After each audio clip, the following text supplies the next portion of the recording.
That's definitely a true story. But it's time for our second match of the day.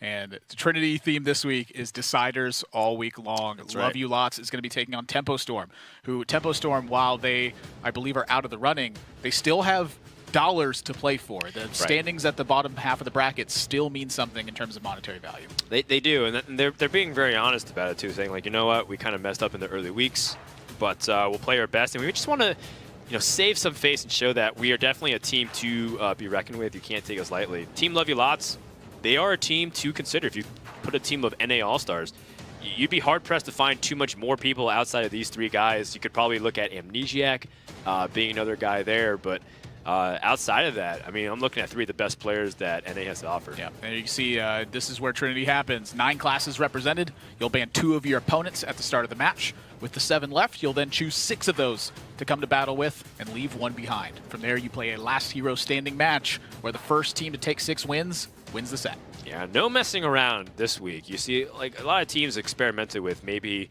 a shaman ban, maybe a rogue ban, self-banning their own mage or warriors at times.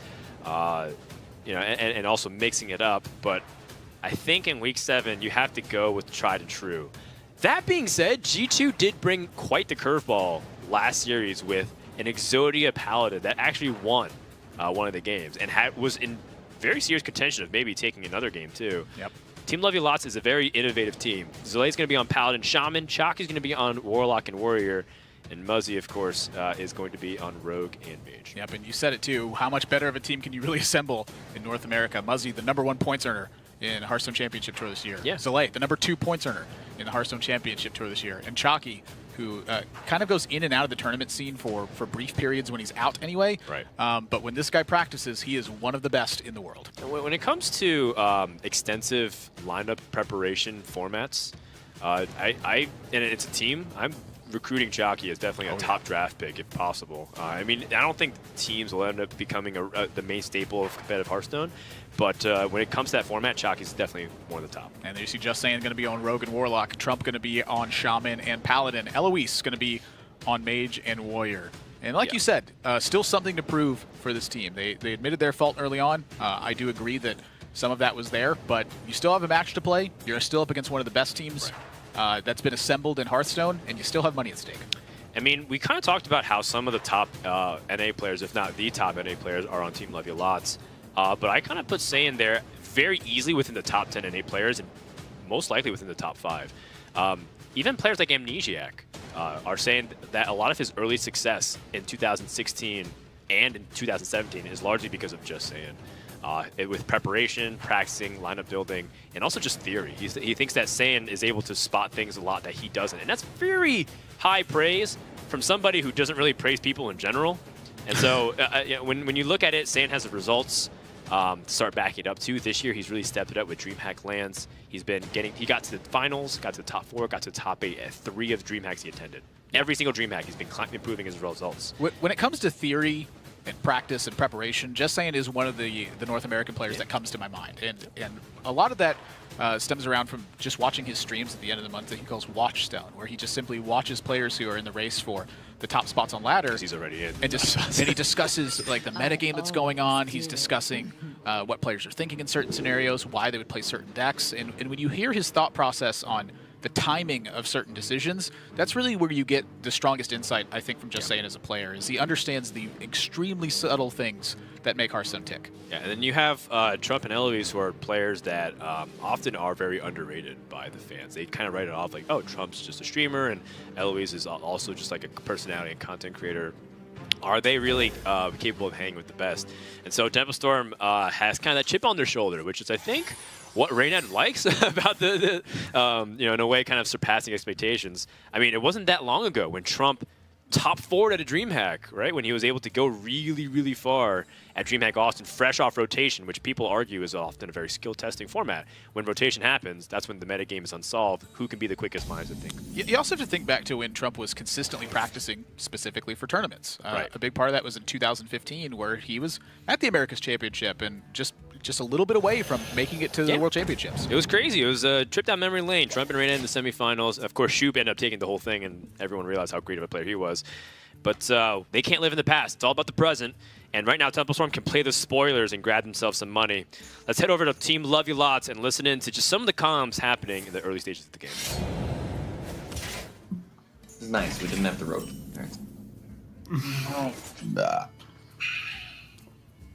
I appreciated it. I liked it too. Me too, for what it's worth.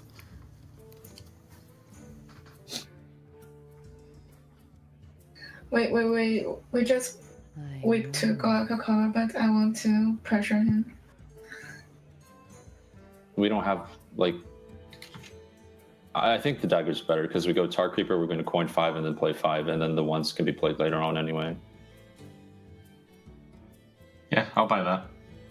Okay. Mm-hmm. I agree. I think dagger's better here. I think we'll take a moment on their turn, though, to chat about when we actually play a pirate. So, when's the plan to play, like, a pirate? Basically never, unless we can trade it off. So if we draw a deckhand, we can play it and trade it into a 3/3. That's about it. So we're basically saying Swashbuckler is only to be played in the super late game when you have nothing else?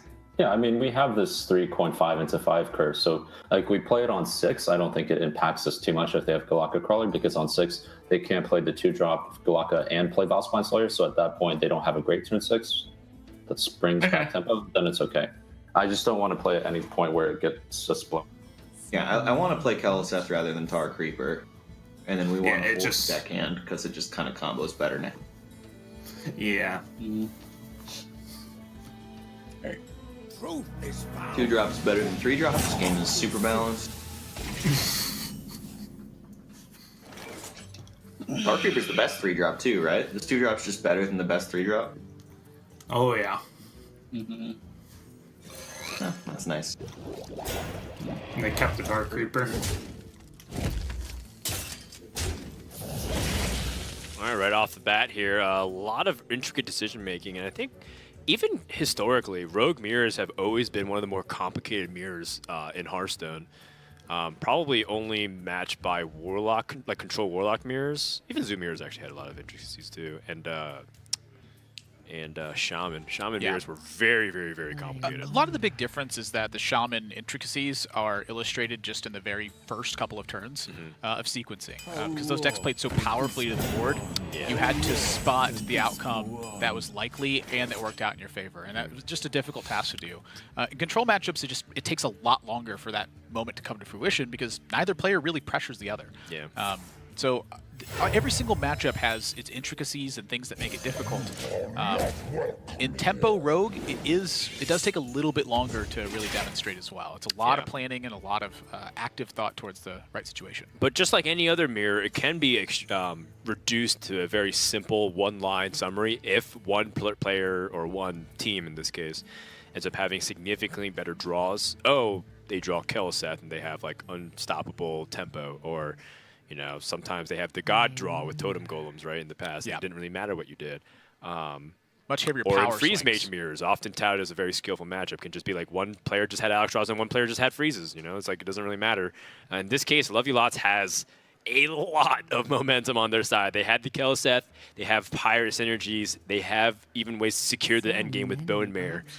Tempo Storm's not light, though. I mean, the backstep, Vilespine, Shadow Step is a very realistic thing that they can do. True. That's a very relevant thing. And, I mean, Love You Lost didn't hit their optimal turn 5, which is in the Scale Bane. But if you don't have the Scale Bane, this is still a ton of stats. I do think this is a little bit better considering the Scale Bane is making things somewhat awkward, but the damage that Tempo Storm is taking at this point, I think is a big difference. And wow, that dagger mighty. check was spicy. Oh my gosh. Tempo Storm. Wow, wait, they have hold the on. hand that fights us off. They didn't summon their patches yet, right? So they can actually full clear this. Do you want a full clear though? I mean, you want to full clear the Bone Mare turn, ideally. The thing is, they actually have good, reasonable plays next turn. Let's say they backstab, summon patches, coin Vilespine. They have an opportunity to use the Flame Elemental Vilespine next turn, or even just play Cobalt Scalebane. Coin Vilespine? Oh, sorry, did they? Oh, they don't have a Shadow coin. Step. Oh, you know what? I apologize. I thought they had a coin in the hand. Just kidding. They used a coin last turn. Yeah, well, also just counterfeit coins as well. I mean, you're staring at zeros. I'm an idiot. Forget all the things I just said. GG. It's still quite GG, good. I love casting Hearthstone. Oh man, I was about to go off on everything about that, but Choose soon. still, Vilespine's pretty good. Yeah, they're debating here over how to Shadow Step or Backstab because it's just not buying them anything. It's just simply activating the Vilespine. Can they play a Cobalt Scalebane and maybe delay it instead? Yeah, I like Vilespine. Vilespine's still very good here. Which no, you can't. You don't attack in 3-2, right? You just assume that you take the trade. Yeah. Now, you're seeing though now how this attack from Love You Lots really adds up at the end of the day. I mean, That's so smart. it's a very aggressive attack, but they're the ones in the lead. And when you have the lead, leverage every resource you can. In this instance, that's life total. Just look at Muzz, man. He's just chilling with the scarf, with the lean back, and the headset. It's wintertime. He knew from the get-go. You contrast that with Bunny Hopper, who was leaning so close to the screen, we didn't even see him on camera. We saw the tail end of his backside. It was a chair cam for all intents and purposes. Yeah. It is a big contrast, too. I mean, Muzzy's been comfortable playing tournaments for quite some time now. And while we have touted at times his nervousness, it hasn't really affected his play, according to him. And I don't think it has either. He's had reasoning for every single thing he's done. Now, that came, days, weeks later at times when I was discussing it with him. But the more I got his insight, the more I believe that Muzzy is just on point at all times. Be hard pressed to find a better Van Cleave timing, I guess, considering that your hand is so heavy. And South Sea Captain is kind of the same thing, but you get the Edwin as a 4/4 anyway, so it's like the same effect, and you also discount the possibility of some weird Galaka crawler. Now, hold on, because this turn is big. Oh, right, now we can finally clear like we're talking about. You can finally summon the patches. Yep. It does cost you a little bit of more health, but I think you're willing to do that. Yes, you have to prevent the Bone Mare here, or you are going to lose. And this prevents that. Speaking of bones. Yeah. The bones were actually the original dice. They would roll, You're right. they would roll different kinds of animal bones to see how they came up. Not have that as a good technology if they did that. So now the question is, do you Shadow Step here? I mean, you're threatening 6 damage, and they're at 19. I kind of like tempo. I think I like tempo too. Let them dagger and kill it. And they have to kill the other Vilespine Slayer, otherwise you can just Shadow Step the second one too. Big swing. Vilespines are super important in this matchup. Let's go ahead and listen to Love You Lots as this game has turned around. Yeah. So if we captain SI, the 6/1, they're getting Bone Mare no matter what. Oh yeah. Oh yeah. They can Bone Mare the 1/1 Value Trader 4/4, the 3/4 Value Yeah, Trader 3/3. It's bad if they have it. I think we're supposed to Scalebane. If we Scalebane Dagger, we're just getting really low is the thing. But We do have a horse to stabilize. yeah. Like the Scalebane, it's the one that's like, not getting value traded on board. I think that's Right. how we win. Okay. I Hope they think don't I have- agree. Take your time, we have more time. Right. Choose soon. I mostly agree. I see us drawing like second chain gang and SIing something. Or Vilespine off the top and just I'm going to Scalebane. cut.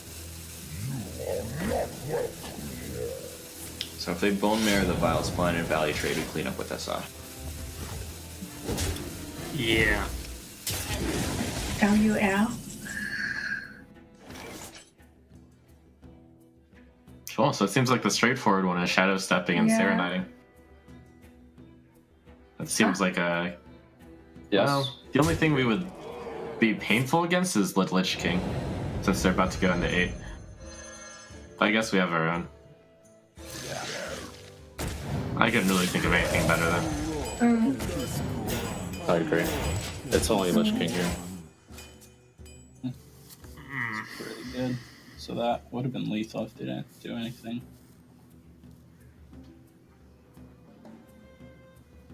Okay, so you have Captain SI to live. Wait. Yeah, we have to SI the 1/1.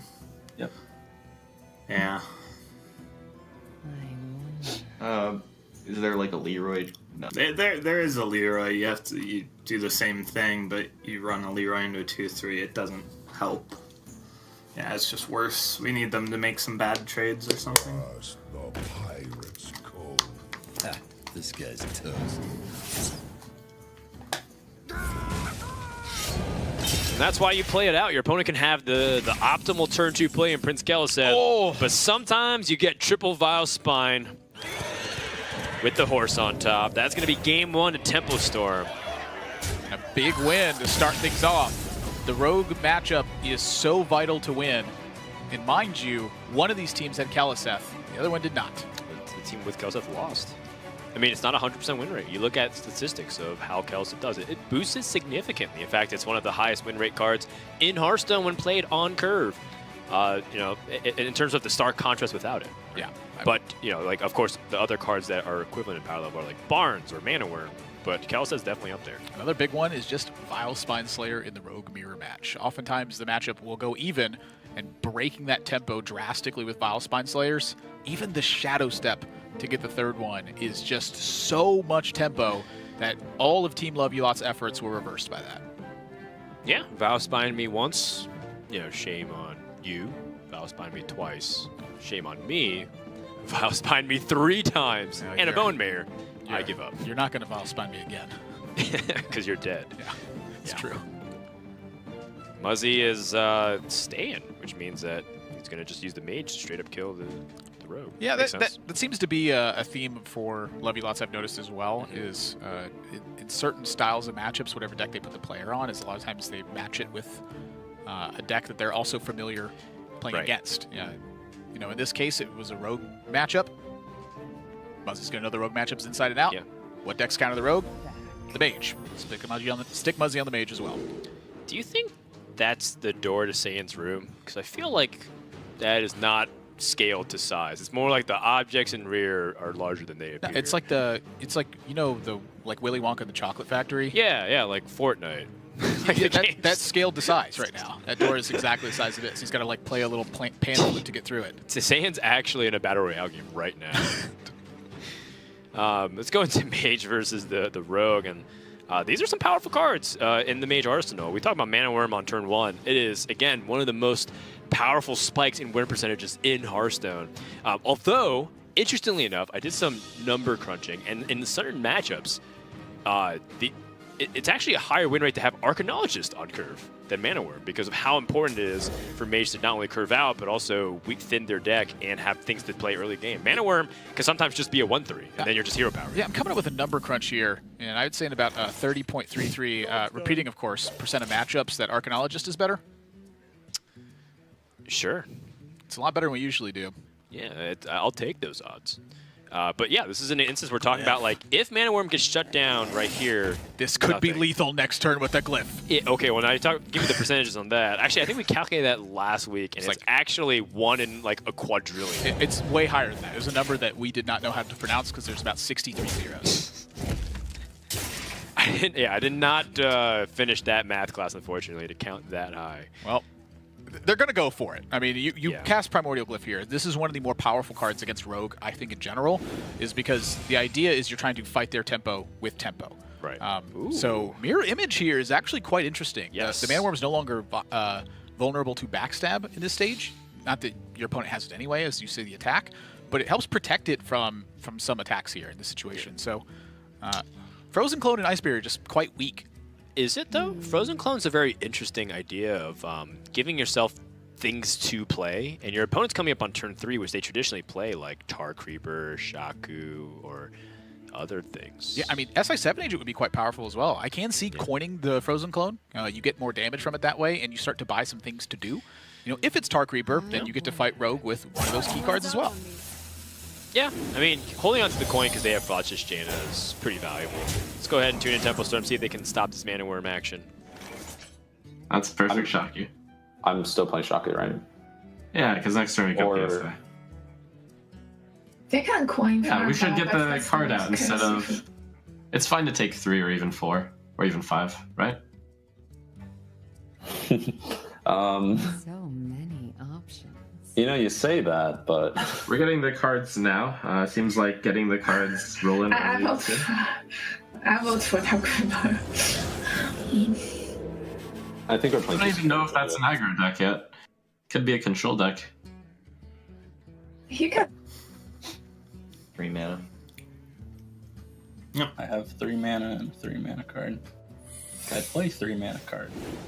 Max in the face. They have less life. Agreed with all of this. So there's double fireball like all the burns except the pyroblast, right? Ooh. So Firefly and in the middle. Mm-hmm. Let me think. Yes, and no. Yes. We'll have Tar Creeper. So I think we should have Shaku in the middle, right? I wonder. I mean, in general, we should keep Shaku in the middle. I feel like they were trying to set up a late next turn, so Shaku will most likely to die. Ha, this guy's toast. True, but it's just good to think about Meteor starting from early. Yeah. I want.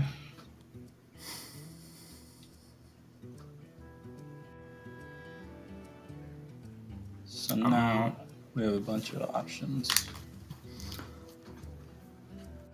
I'm looking at just fireballing there, Shaku. Yeah, I'm looking at either Fireball or Polymorph. Or what I think.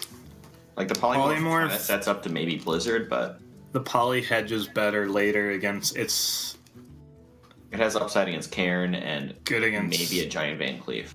the reason to poly maybe is if they scale banned it could hit the 1/1 and we could coin out a ping. But I think poly's a better card. Hedges against Cairn a lot. I kind of like that Scalebane reason. I mean it's a 1 in 3.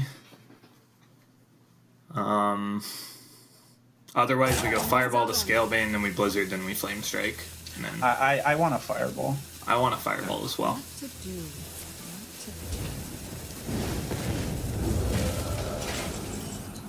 I'm pretty okay with that. That's really good for us. Yeah. Since we drew the backstab, do we also commit Flame Elemental now? No, because of Potion. Right? Potion of Of Volcanicness, yeah. Of Volcanicness, yes. So Um, many options. How long I think I want to push 3 though.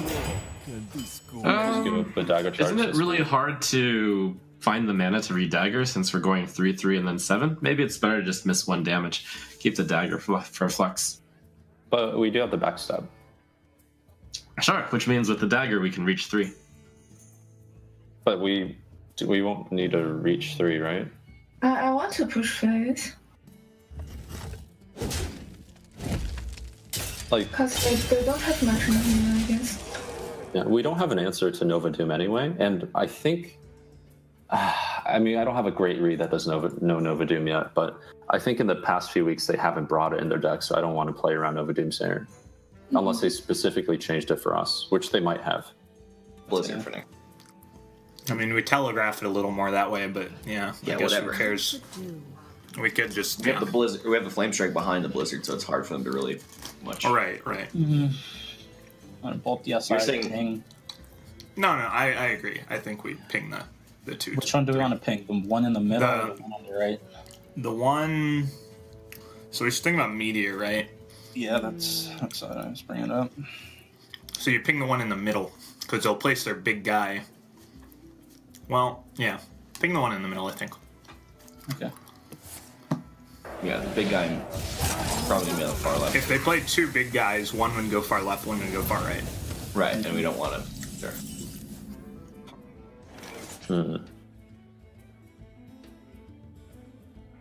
Do we know what we want from Courier yet?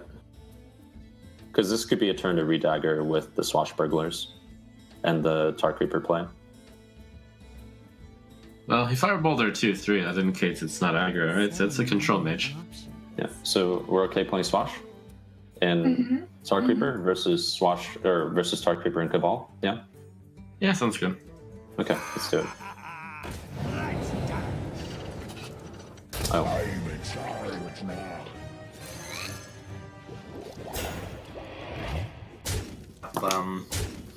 Bone Mare.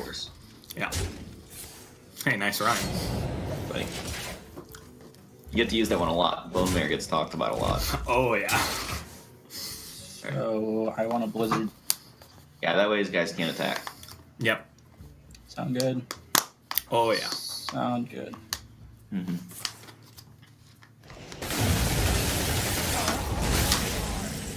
Play Blizzard. Okay, how do we want to position this? 5-5. We want the 2-1 in the middle, and we want to put Bone Mare on the far left. And then we can shove Shimmering Tempest and Cabal Courier in the middle later on. Did you want to buff the 2-1 or the 1-3? 1-3. Do you So want that puts it to? to 8. Yes. Do you I want think to that's find out pretty good. some damage from Cabal Courier this turn? Just play it. I want to make the highest tempo play, and the next turn we can discover. Because Yeah, there's not a lot, makes sense. there's no good 4-drops to discover. Cabal Courier can give us decent 5-drops. So make me an argument on why we buffed the 1-3 2-1. Bone Mare would work with deckhand. Because if we don't buff the 1-3, then they'll just meteor the middle, and then the 1-3 dies anyway. Okay, I can buy that. Okay. I'm gonna swing as well, I think.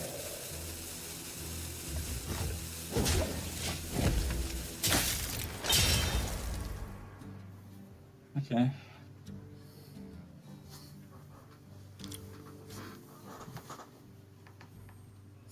So I see just Poly Valet. Even though Ping does the same thing, the 2-3 on board is pretty good. I wonder. Yeah, that's what I see as well. Because it's setting up to Flame Strike better. Right. Mm-hmm. Poly 7/7, Valet the 2/1.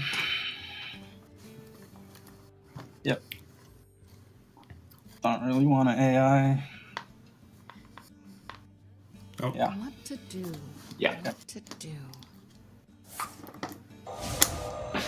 Tempo game with tempo gamers. Excuse me, you are on fire. Wow, this has been a back and forth battle for this board. Tempo Storm, I think, is doing a great job at spacing out resources. Love You Lots, though, they have played Control Mage time and again throughout Trinity series and found success in these situations that otherwise look fairly dicey. Yeah, you talk about like spacing their resources accordingly. I think both teams are doing a really good job. But one thing that's interesting is Love You Lots has been a team that's been debating things a lot more than other teams. They consider all kinds of lines, and they even stop and hesitate to think about it. But they've been pretty quick this game. Hasn't really been too much to think about because their game plan is pretty straightforward. Withstand the Rogue pressure. However, Rogue has ways to reach past their deck now. They have Cabal Courier and Shimmering Tempest, and those can be very threatening. And now with a Leroy and Cobalt Scalebane in their hand, I don't think they're going to be short of damage. It's all about, do they have enough turns to end the game before Mage inevitably wins the board back. And that's what I'm looking at, too. And that's why I'm looking at this Cobalt Scalebane this turn. I think it's forced a lot. Blood Reaver Gul'dan gets picked up. And this Flame Strike is not clearing because of that backstab that was held in this turn. That is massive. Oh, if that would have landed on the Bone Mare right there. That's a big deal. I mean, that would have been either the Cobalt Scalebane sticking around to apply another buff, or it would have been the Bone Mare crashing through for extra damage. But now, suddenly, I look at Love You Lots' spot. They're staring down 15. They have Jaina available. Do you want to risk your Ice Block and try to recover? There's so much to consider here. At what point does it become reasonable to start factoring cards like the Cobalt Courier and Shimmering Tempest and whatever cards that you steal? It's something you think about, but it's probably your last in the priority list. Obviously, you want to consider the upfront situations first, but I just don't know if that's going to be a thing here. Love You Lots they're in a lot of trouble. So, I mean, if they go for a coin Frostlich Jaina, they go up to 19 health with 16 on the board possible. They have a second ice block, so they can utilize that as well, install for an extra turn. Maybe the Water Elementals buy them some extra life as well. I kind of think that's their best line here. I agree. I don't like their Flame Strike prospects. Looking uncomfortable. Fear those who wield Tempo Storm now. They have Leroy. They have Shadow Step. They have Blood Reaver Gul'dan. They have a second Shadow Step. They got 15 on board. Well, here's the interesting thing about Rogue's predicament in this matchup. When Frosted Shannon hits the board, what ends up happening a lot of the times is that they have to develop onto the board in order to pressure. What Blood Reaver Gul'dan does is allow them to actually pressure life total without actually having to develop on board. The other thing that they're making clever use of here is just the Shadow Steps. I mean, all the mage's removal is seeded in damage. If your minions are just too large, Love You Lots is not going to be able to handle them properly. Should they play Shimmering Tempest? It sets up a water elemental for the ping. They can just pop the ice block here at 4. That's good enough. Here's another question. Would you even contemplate Shadow Stepping another minion to give them less opportunities to utilize their hero power? You can get another Cabal Courier, for example. Well, Tempo Storm's got a lot loaded on board here. They have a Shadow Step Leroy and Blood Reaver Gul'dan. Let's listen to Love You Lots and hear how on earth they're going to get out of this. You're setting up more against Meteor. Okay. I mean, I'm pretty sure it has to be Flame Strike Ping trade. Yep, that's the only play I see. Yeah, it never gets better from here on out. Why is Die that? to Leroy. Why is that? Does it ever get better if we like, Arcanologist AI ice block? We just get popped. We get popped at like 1. At 1, and We then get popped lower. for and the rest, therefore- we don't have a welly the next turn, so we'll have 1 HP. Yeah. And just, Okay, talk me into it. we take the risk now instead of later.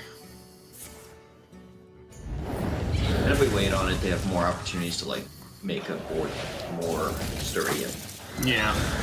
bone mare or something. You could play it if you wanted to slag.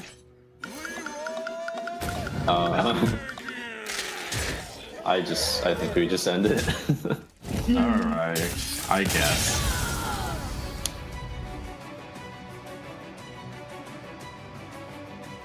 Tempo Storm takes 2 in a row, and that is a very strong start to kick off the series and eliminate one of Rogue's worst matchups in the Control Mage.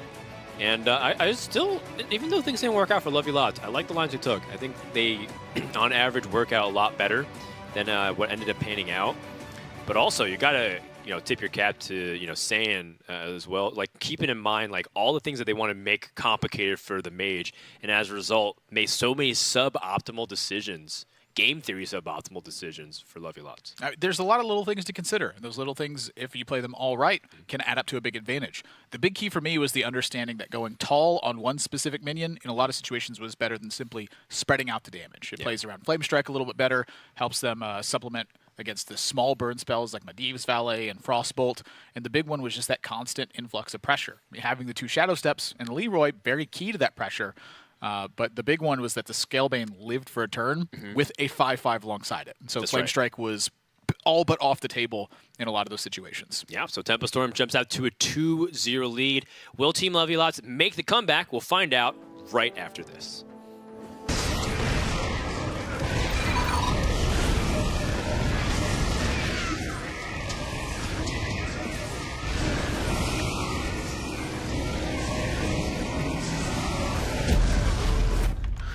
You guys seeing this? Game, record, and stream without compromise. Only on Intel Core i7.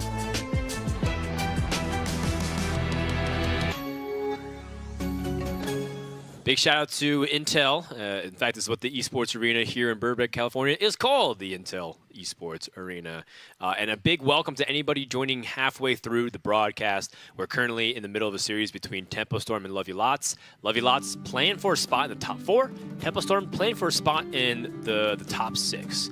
By being able to land 5-6, they get increased prize money and also to salvage their pride. Plus, it's kind of funny if people made fun of them for so long and some of the teams that were saying like, well, at least we're not doing as bad Tempo Storm end up getting last because somebody will get 8th place here. Yeah, and here you can see some of the win-in scenarios. And Virtus Pro defeating G2 meant that they are coming to the live finals for Season 2 of Trinity. That's back-to-back times they've made it to that land.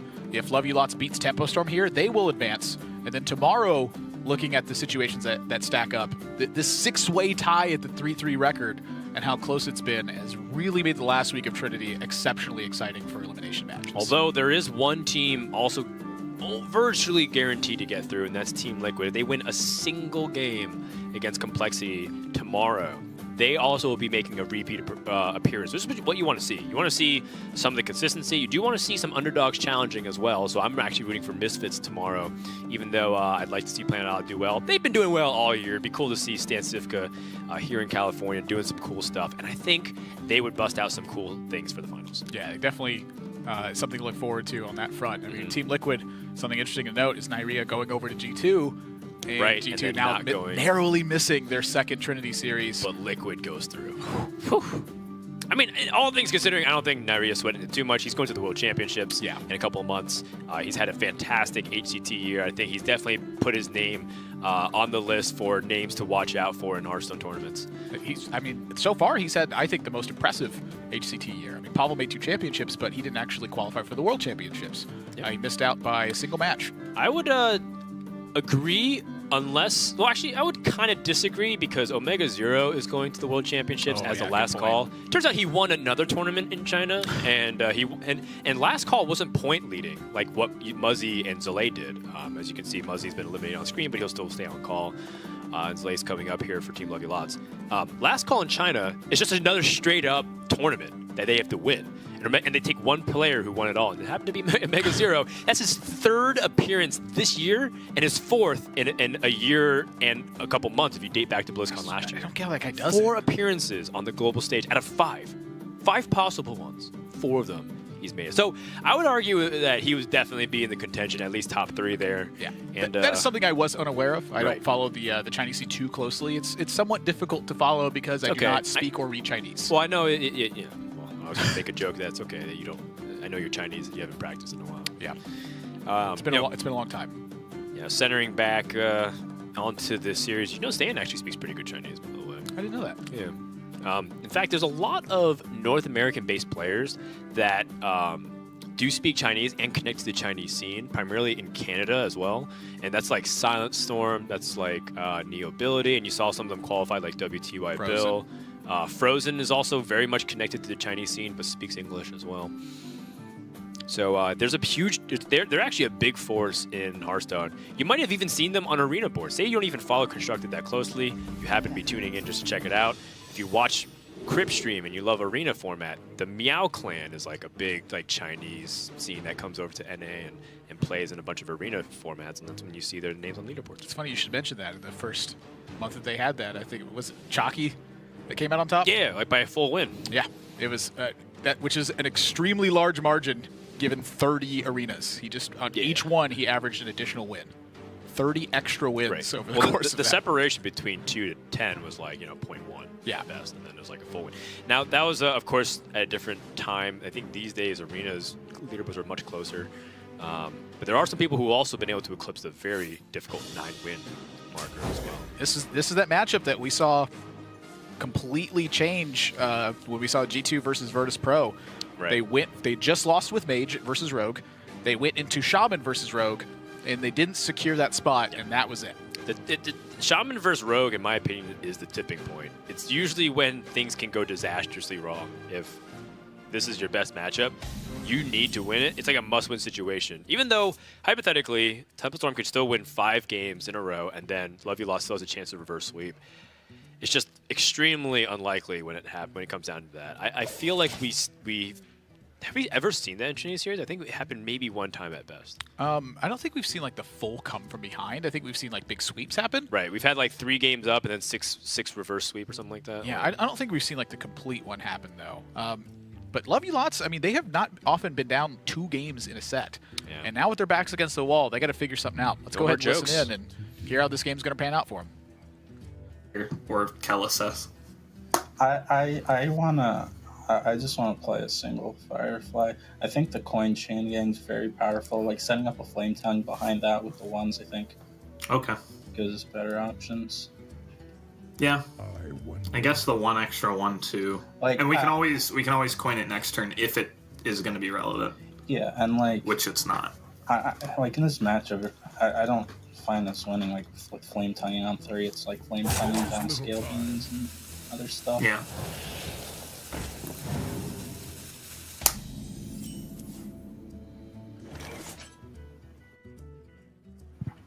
Mm-hmm. Maybe. I don't want to bump in here because I don't want to lose the dagger since we probably want to deckhand sometimes. Yeah, I want to play Shaku on 3, so we don't want to bump. Agreed? Yep, makes sense. Okay. No, even if they don't. Okay. I don't think so. I don't see a reason to. It gives them a free swing on board.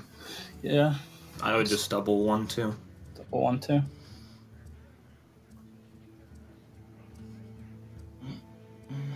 Thinking if we coin the chain gang, it makes tongue gooder.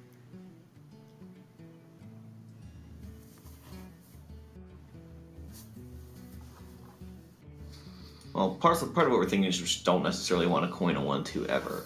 Yeah, it doesn't do anything if we don't flame tongue and take trades. And even then, what it would do is push 3.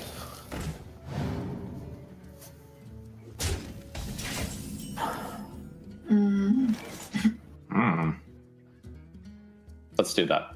Shadow 7. Wait, what? Wait. Oh, yeah, but... Yeah. Aren't we afraid of getting our stuff eaten? We're not going to play deckhand. Okay. This is. Oh, really? You don't play deckhand? Then I'm not sure then. No, of course we don't. We're more inclined to be kind of smart.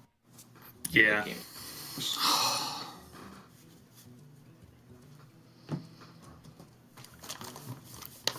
I mean, I still like coin chain gang and all face. Chain gang, all face, yep. Put it on the far left. Yeah, left. I wonder.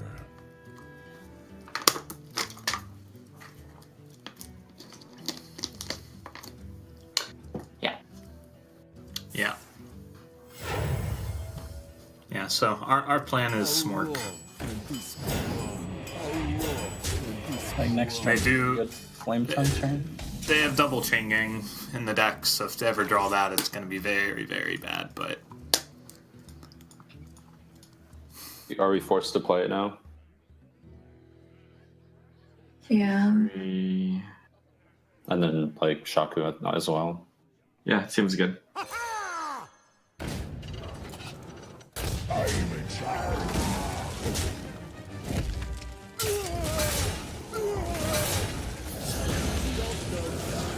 What comes to mind? yeah. We can go Corsair, Flame Ellie, then Portal. Yeah, we're playing around the 2/3. 2/3. Yeah.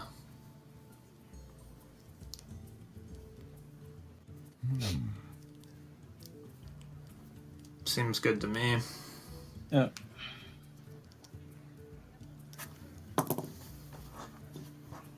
Avast, matey.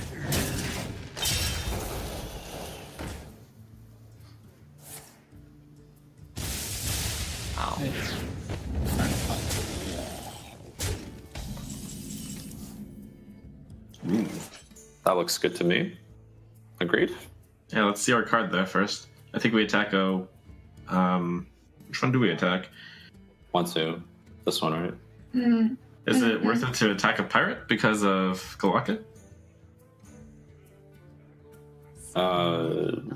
I guess there's not a great upside of killing anything.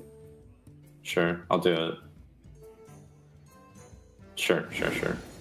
I mean, I don't think it makes much of a difference. Sure, yeah. I was thinking about whether or not the pirate was actually a downside for Galaka also. It's kind of clear. That double buff is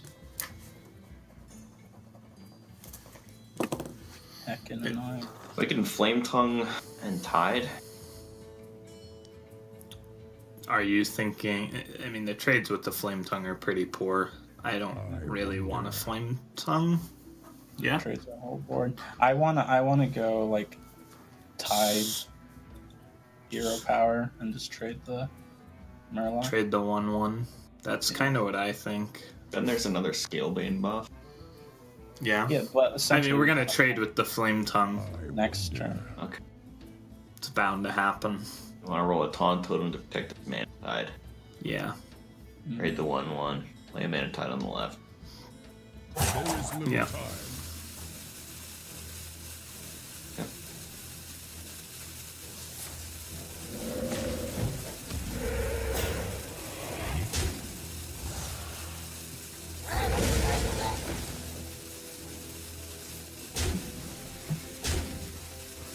Well, Tempo Storm still is dominating the board because that double Kel'Theth. Lovelots hits the Eye of Blackpaw. And Tempo Storm also doesn't really have that great plays this turn. Wow, that taunt totem was serious. Yeah. I mean, that is, if Lovelots ends up winning this game, that could quite literally be the reason, is that little tiny that little tiny Stoneclaw. Now, something else to note is their impressive play thus far. They've chipped away a lot of damage with just Fireflies, and Muzzy said it early on. He goes, we don't really win with Flame Tongue on 3. We win with Flame Tongue and trade into big things. Not just taking the early board and then losing the Flame Tongue. So despite the patches draw, there is still breathing room here for Lovelots. I think they have done this very well so far. So many. Yeah, and Saturday Chain Gang, I believe, doesn't have the buff correctly. I don't believe it does. It's not as intimidating. Otherwise, it'd be a very easy play of playing 4/5s. You can justify playing Lotus Illusionist as well, because you can try to transform that to big tempo and just have it control the state of the board by like denying good Flame Tongue I trades. think Tempo Storm's got to be worried about Bloodlust situation. True. They know that Bloodlust matches is a real in the thing, hand too. right now. I like the Chain Gang, but it's still somewhat concerning if you're in Tempo Storm's spot. Their hand is very clunky, and Mana Tide has lived. Oh my. Wow. Oh my goodness. Are they going to be able to do this? Despite the fact that they drew patches, their opponent has Shadow Step and Prince Kel'Theth. Well, There's still a chance for them to really just take a commanding lead. the problem is their plays this turn are just not the strongest. I mean, it's either Flame Tongue and trade in, or you're looking at Devolve and hope something good happens to you, but these are not the strongest Devolve targets right now. Right, because they get multiple 3-mana minions, which require you to trade up anyways. The average 3-mana minion's also around a 3/3, which is kind of the same as the Saturday Chain Gangs. Yeah. So this is probably mandatory here. I mean, maybe they're looking at Evolve. I don't think that they are, though. I wouldn't hate the Evolve if they were able to keep the board. Like, they can have, like, 5 2-drops, for example, but... Ah, this is quite clever. Just evolve the Scalebane to pull some of the power, hopefully pull some of the health, and pull the effect his way as well. And the Mana Tide is really tempting to keep around as well. I think they have to. It's a lot of resources to invest, but right now they are looking for Doppelgangster basically exactly. Oh my. Well, Patches already has been pulled, so the big damage has been dealt, but Vile Spine Slayer can now be comboed. Pretty big damage on that Vile Spine. Yeah. And that might be all she wrote. I think we're looking at a Tempo Storm 3-0 lead if Lovelots does not draw Doppelgangster. Yeah, Doppelgangster still a very strong possibility. No dice. Eye of Blackpaw is still a possibility, too. How big is their Jade? Doesn't look like they have 1/1, anything. I believe. Yeah, I'm going to summon a very small man. Perhaps you could hold on and Jade Claw's hero power this turn. Oh, that's so weak. That's so weak. But then you can Aya next turn and still also Look at Zilly's evolve. expression. I think that's really telling of the ordeal here. Is there a combo of cards with 7 mana and 2 mana that can really help pull them back with just an Aya evolve? There's some powerful 7 mana minions. You're looking at 1/2 Poisonous Taunt, maybe? Oh, the Gastropod. Yep. I mean, 7 mana minions also include like Archmage Antonidas, and I don't think they're going to evolve. I think they're going to hang on. Oh, here we go. Swamp King Dread. Oh well, it might go down anyways. Yeah. Oh, wow. The combo from Vile Spine activates first, so it does attack this Firefly. Right. Which is fine. Kills off a 3/4. Some benefit, but card. Swamp King Dread. Definitely an underrated card for sure. Just a little, doesn't really fit what Hunter wants to do. Or Shaman here for that matter. Or Shaman. It fits what Rogue wants to do. I mean, Swamp King Dread would be like super sick in like a warrior deck, like a control warrior deck. If you think about it, or maybe even a Highlander Priest. Love You Lots is out of options, and I can't think of a single card that gets him. Well, okay, maybe. Ticking Abomination. ×2. Let's go ahead and listen in.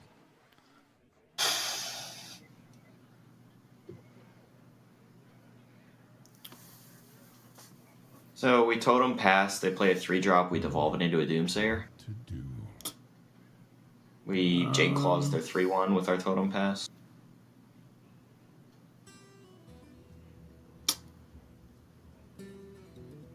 Yeah.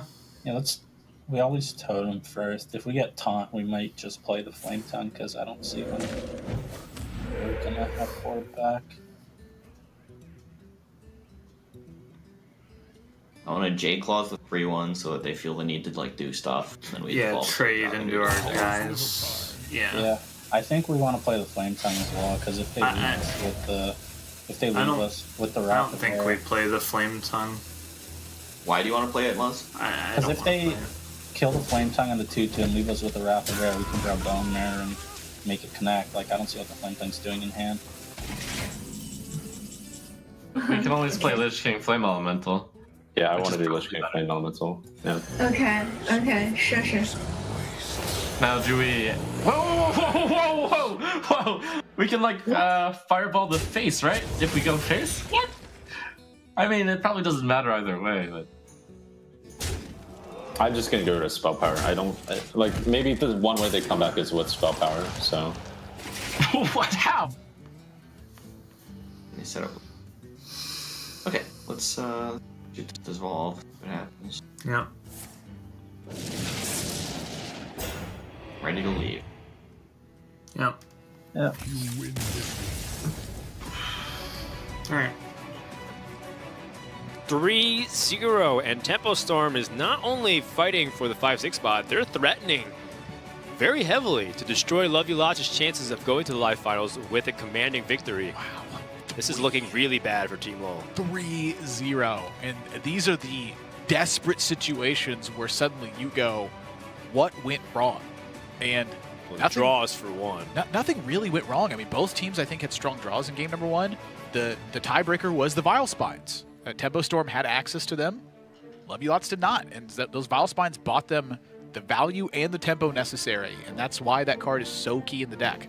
It's weird to think about an aggressive matchup turning on turn 5 rather than the early stages, because that's what we've been accustomed to. But my goodness, they're on a tear right now. Yeah, I think also you're starting to kind of piece together why the Rogue has so much game, even in late stages where they have things like Lich King to help play to cement their board. They honestly didn't really even need it. They have Karin, they have Bone Mares, a lot of other ways to add ammo. The big thing, of course, was Prince Keleseth being able to get Shadow Stepped and then drawing patches. It almost feels like that goes hand in hand. If your opponent not only gets Shadow Step and Prince Keleseth, it feels like you have a 90% chance to draw patches the next turn. Team Love You Lots, I think, was setting up their patches very well. They need the Flame Tongue with patches to provide the big swing, and they ended up drawing it, and it's a big punish. I mean, you are super unlikely to draw it, and when you draw it, it is a massive punish to your game. But holy smokes. They got to stop them. Love You Lots needs to win this match. I think the tone of their conversation just kind of tells you everything. For 6 weeks, we've heard Team Love You Lots joke, make a lot of sarcastic quips about, not only the state of their games, but also just kind of talking about how they believe in the long-term process of being able to make higher percentage decisions than other teams. And nothing matters more than what the final week is able to affect the outcome here. Team LoL is on the cusp. They're one of the borderline teams. Will they make it? If they're able to win the series. And it's slipping away from their grasp. Before, they had a positive game win differential, which would have been an important tiebreaker should they actually be a tie scenario. But now they're in the same water as Complexity and G2, and coincidentally moved Misfits higher. I mean, they have to pick up a win soon. Yep. Like, if they don't stop this Rogue, the series is going to be a sweep. We did get some information how Virtus Pro is not completely guaranteed to be in, pending on how things shake up, but it's just a very high likelihood. Yeah. It would take a catastrophic series of events for them to not make it. And then because Virtus Pro dethroned G2, which, by the way, a week and a half ago, G2 was tied for first. Now they're 7th place. Just want to point that out. Team Liquid is now guaranteed through. It's like even like a little personal vendetta. No, it was just one of those interesting things where like the standings can change at any second. Oh yeah, it's like they were tied for first with Team Love You Lots, and now both of those teams are in the bottom half. Team Liquid vaulted to the top, and Virtus Pro is right behind them. That's why Trinity Series is so exciting, because week to week, even though the games might feel, quote, meaningless, things can be changing at any second. You don't know who's in the lead and who has to play catch-up. Yeah, I mean, I think back to the small decisions that teams made, or at times large decisions they made, that cost them situations, percentage points, or games even at times. Every single little decision you make has a butterfly effect in Trinity Series. And every single one of them could have completely changed the scope of not only your fate, but another team's fate in that instance. That's right. It creates a split in the parallel universe timeline. If you're a big believer in the space-time continuums and, you know, temporal rift theories, whatever it is, I'm not an expert on this subject, but say you watch Primer or, you know, Interstellar. Yeah, if you watch those, you are an expert, and listen up to Dan right now. Yeah, because those things are scientifically sound last time I checked. But if you guys watch that, there are definitely a lot of what-if questions on what would happen. Would I be able to come to that finals on December 8th and 10th at the Intel Esports Arena in Burbank, California with Frodan, Admirable, and other friends? Or will I be at home watching other people win 150K? You know, it's that exact feeling that I got playing tournaments when I was younger that drove me to keep competing in to card watch games as me well. and you cast the live Well, finals December 8th and 10th at the Intel Esports yeah, Arena. that, I Burbank, foresaw California. that when I was 12, precognition. It Oh, was, so you did watch Primer. It was it was the hunger of that what if question. I was like, what if I won that last round? I would have gone to the next big tournament, which could have catapulted me to the next big tournament, and so on and so forth. And every single time I lost, I could pinpoint a reason I lost that boiled down to my own decision somewhere. And every single time that happened, I was left with those what if questions. And that's part of just what makes this so exciting. But Love You Lots, you can tell, are getting in some desperation mode here, because Control Warlock can fight against Rogue, but boy, is it tough. Yeah, it's not exactly what you want to see, but they have some cards that help tilt the odds in their favor pretty significantly, Galaka Crawler being one of them. Yeah, Galaka Crawler is, I think, an interesting card in Warlock, because I think it's one of the few cards that you can tech into this deck, and it's still useful against Control, because that 2 points of chip damage does matter towards the end of the game. You know, I think back to the G2 matchup with the Warlock versus the Warrior. If they were able to chip into that armor total turn after turn, they might have eventually gotten there, but the armor got out of control, and they had no way to reach it. A full keep here from Love You Lots. I was going to ask you the question I always ask when Blood Reaver Goldan's on the screen. You know I ask this every time. It's because of the Voidwalker Galaka. Do you keep Blood Reaver Goldan? And when you have an early game, single time. When you have an early game like this, it's one of the ways that Rogue just can't win at that point. This is one of the timelines I'm seeing where Love You Lots can win the game. They have Galaka Crawler for a big pirate swing. They have Defile to clear up boards that have been traded very heavily, and they have Blood Reaver Gul'dan as the final stabilizing / kill button. The missing thing here now is a Siphon Soul and Demons. Yeah, and just mid-game in general, because if they're stuck life tapping, that can be bad. But this is already a great start for Love You Lots. I thought Hang Totem on a Golem... second. The Sanguine... what is this card? Sanguine Reveler? That could be... I mean, Temple... There's no way they're going to read this deep, right? Oh, I mean, I kind of want to listen if they're reading this deep. Can we tune in? I mean, backstab trading the patches, then you've coined the Sanguine Reveler. Kill your pirates. Let's listen to Tempo Storm. I think it's on their minds. Or we can Galaka our own guy. I mean, that's the point of Reveler. You I think? don't like Galaka our own guy. Choose soon. I think it's a decent target to backstab, and I think we are playing Reveler next turn. I kind of agree with that, sure.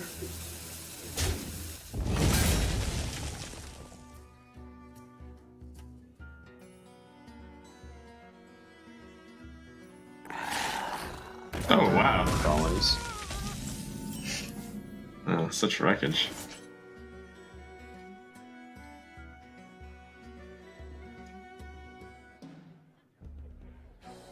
Dagger pass. I'm considering hitting the crab there, since the Serenite Chain Gang and another dagger hit. would be enough. But I guess we could wait since we wouldn't coin it. Alright, we should pass, yeah. Should we hit face?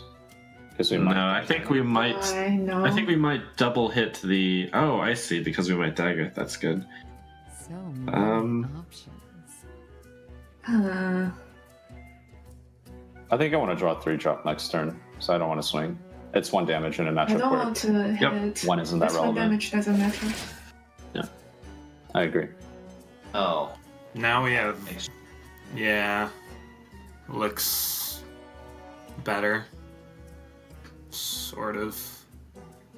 I like it a lot. Yeah, Yeah. I like it too. I mean, yeah. So many possibilities.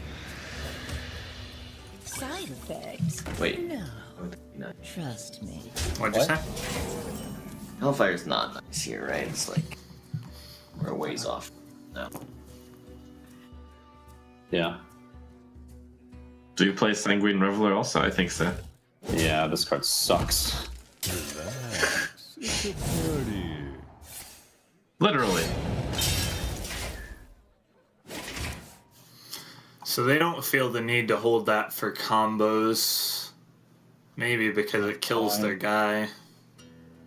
What do you think about healing the 2-1, trading with the Golaka and going face for 2? I think they want to like coin Vile Spine. Coin Vile Spine, right? Yeah. That's what I saw immediately as well. The question with that play is, what about next turn? Well, we draw something and we play it. Yeah, like we're trying to be on board as much as possible because we don't want to have to use answers for as long as possible. We don't want to force out them to Vile Spine a 3/3 or something. Like that's nice. Forces their I agree. coin. Yeah. My eyes are open.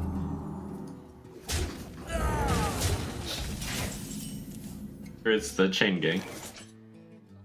Yeah, looks like it. Okay. Do we hit something?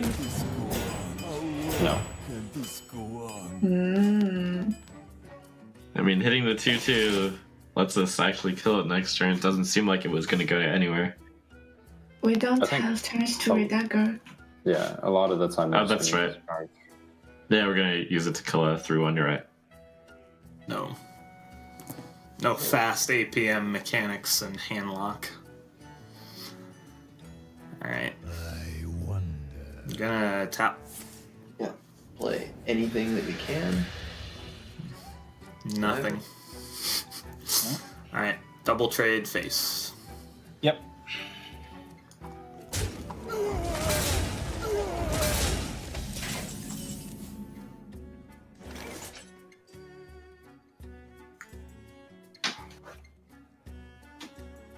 Let's kill the Golaka. And Yep. then I think we're playing chain gang this turn too. I agree.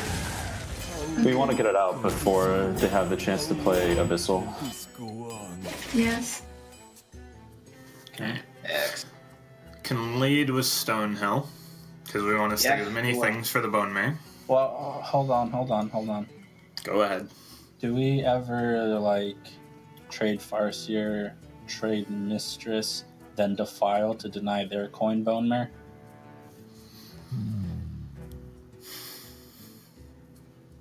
So like 2 Defiles, right? It's true. If they coin Bone Mare, we get to Bone Mare back, trade in, and then we just both have 5/5s.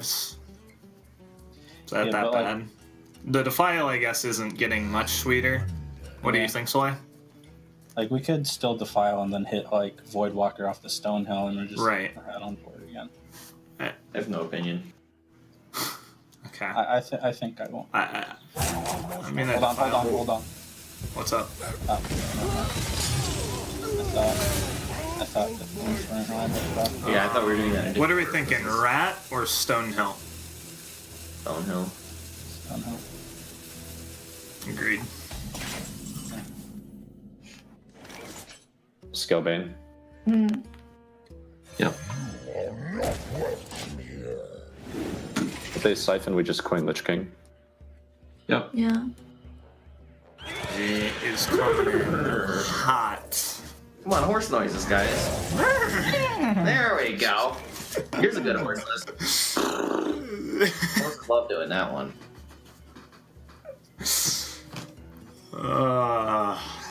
Horse noises, huh? Yeah, it's the best. It's only trying to lift up the spirits here. I can appreciate that. Yeah. Where was the jokey, lovable, love you lots? I mean, there they are. They were getting beat up is what was happening. Yeah, and it's hard to maintain spirits when the combination of draws plus the results. They are looking very solid in this game, though. I mean, they've squelched most of Tempo Storm's resources. They've maintained their life total. They have big removal for key targets such as Lich King and Bone Mare. And they have Blood Reaver Gul'dan. You really can't ask for much more this game. My question is going back to that turn 1. What alternate timeline do we visit if Tempo Storm is brave enough to coin the Sanguine Reveler? It just doesn't make sense. They had 2 5-mana minions. They had Scalebane and Vile Spine in their hand. So they know that saving coin has value. They're going off curve for the following for the turn after they dagger because they don't have anything to do after that. Look, each extra play, and they saw that. Okay, here's the thing though.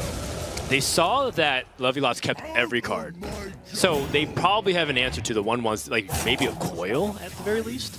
Take a Defile, Hellfire, Coil, Voidwalker, It's Mistress. a lot of what ifs. Here's the thing: each play you make above to go beyond that crawler, it's coin and it's Sanguine. That's an extra 10 IQ per. And they're 200 IQ gamers on Tempo Storm's side, but you need a 220 to coin that Sanguine. That's just, nobody's at that level. Yeah. You have to be like Dr. Disrespect to hit those kind of spots. Yeah, no, a lot of what you said makes sense. But no matter how you slice it, Love You Lots is gonna run away with this one. Tempo Storm could have stayed in, I think, if they got Frostmourne. That's actually like probably the card that would keep them in the game. I think that could have definitely changed things. At this stage, though, I think Love You Lots is just running away with it. Yeah, I mean, realistically, another thing that could have potentially just shut the game from Tempo Storm coming back was a Bone Mare. That's something Tempo Storm did not even consider. Oh, yeah. Because who plays Bone Mare in a Control Warlock? I have done it one time ever, and it was when I had Medivh Double Twisting Nether as my threats. I had no Mountain Giants, I had no Twilight Drakes. I wasn't running Stonehill, though, and I think Stonehill is a pivotal part of that. Just give me extra stuff to do. Putting Bone Mare in those kinds of decks just feels like you're trying to make a point. You know, it's like this card is just so obnoxiously good that I can just put it in to almost anything, right? Like Bone Mare, it's very similar to some of the old packages that we used to see, like some of the other neutral. Like right now, Dark the Dwarf, Defender of Argus, yeah, Pioneer the Nerfs. Defender of Argus with like Argent Square, like all this stuff in the past. Yeah. Defender of Argus used to be days- a 3/3, by the way, for those of you who didn't know. It was Yeah, absurd. Shadowstone Cleric, Defender of Argus, Dark Arn. I remember that very fondly. These days, the neutral package seems to be Firefly, Cobalt, Scalebane, Bone Mare. If you are trying to start a new account, or let's say you are a relatively new Hearthstone player, that is the best 120 dust that or 240 dust you can ever spend. Yeah, right Chain now. Gang is up there with them as well. Chain That's Gang's pretty good. Let's go ahead and listen to Tempo Storm, though. They're facing down quite a bit of dust value here. We're in a deck with Hellfire, Gang, and Bone Mare? I hope not, because now I'm just trying to figure out the most information. I think we have a decent chance at winning after this. What, no? If that didn't have Tetris Mother, then we do have a chance. Way to defile. Yeah, I'm seeing. So, off the bat, we can make. No, there's just absolutely not. No way. Absolutely no way to defile. Just no. We can make a 2/3 and a 4 and a 5, and then the last thing would live if we played our 2-drop, our other 2-drop, coiled our own guy and defiled it, leave them with a 5/1, but that's just worse than nethering. Like, So if we trade his 7/5, then there's a 1. We Thespian, there's a 2. Galaka, there's a 3. there's right? a 3, but there's no 4 then. Yeah, we should just nether and probably Wait, play Thespian, right? We could tap instead of Thespian because the Thespian lets us get better defiles, and it digs into our deck. I I like Thespian tapping. sets up to Gul'dan next. I like tapping. We're at 26. We're at a really high life total. Well, I'm just thinking I want a Gul'dan next turn. and We can Gul'dan next turn almost no matter what. Saving the 3/2 just gives us more flexibility for the defile if things go awry. Okay. Like, it dives to a backstab or an SI or whatever. Like, So we get a 1-3 and a 4-5, right? yeah. Yeah, like, they're out of their good resources at this point. They're just trying to make they're trying to make a pathetic all-in.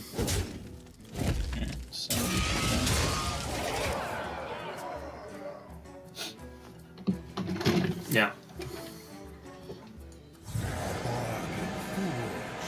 Blood and shadow.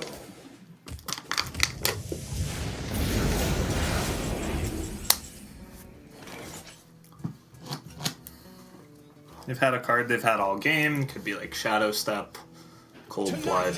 A tale of glorious Another Vile Spine in theory. Can't be that. Probably would have bone married here. Alright, cool. Rogue gone. We did it. Woo! Even though we had way better answers previous.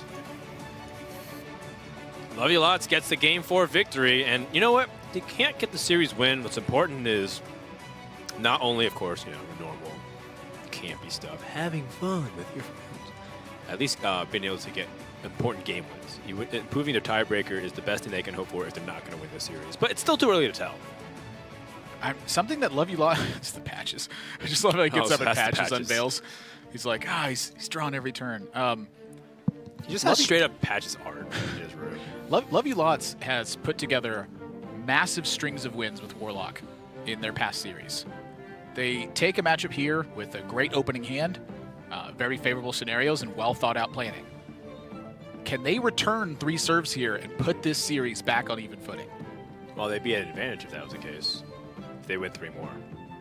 Just from a game score perspective. Right. I'm sorry, this is the first one. If they win 2 more here is what I mean. Hypothetically, yes. If they win 1 more, and then if they can win 2 for every 1 game, they should be able to outpace Tempo. Yeah. I think a lot of it just boils down to what Tempo Storm has remaining. Say, for whatever reason, they're playing Zoo, and then suddenly the Galaka Crawlers are something to be feared if you're playing South Sea Captain and Patches inside the Zoo build. Well, Tempo Storm is looking like they're not going to make it, and this is what happened, by the way, in Season 1, where Tempo Storm was actually number 5. There was actually a very interesting scenario. This is back when Tempo had VLPS, and Complexity had, of course, Super JJ. VLPS and Gara. And Gara. Yeah. Complexity actually beat Tempo Storm because of game percentage wins. So, like, they had a better game loss differential in the win percent, but Tempo Storm had a better overall record, I believe. I think it was the other way. I think it was Complexity had more wins total, but Tempo Storm had a better win percent. Okay. And the tiebreaker last season was not win percent. It was, did you win more games in the game score category? Right. And so many of Complexity's matches went to game number 11 that they had just amassed a ton of wins. They had pulled their losses a lot closer, and their wins were a lot closer.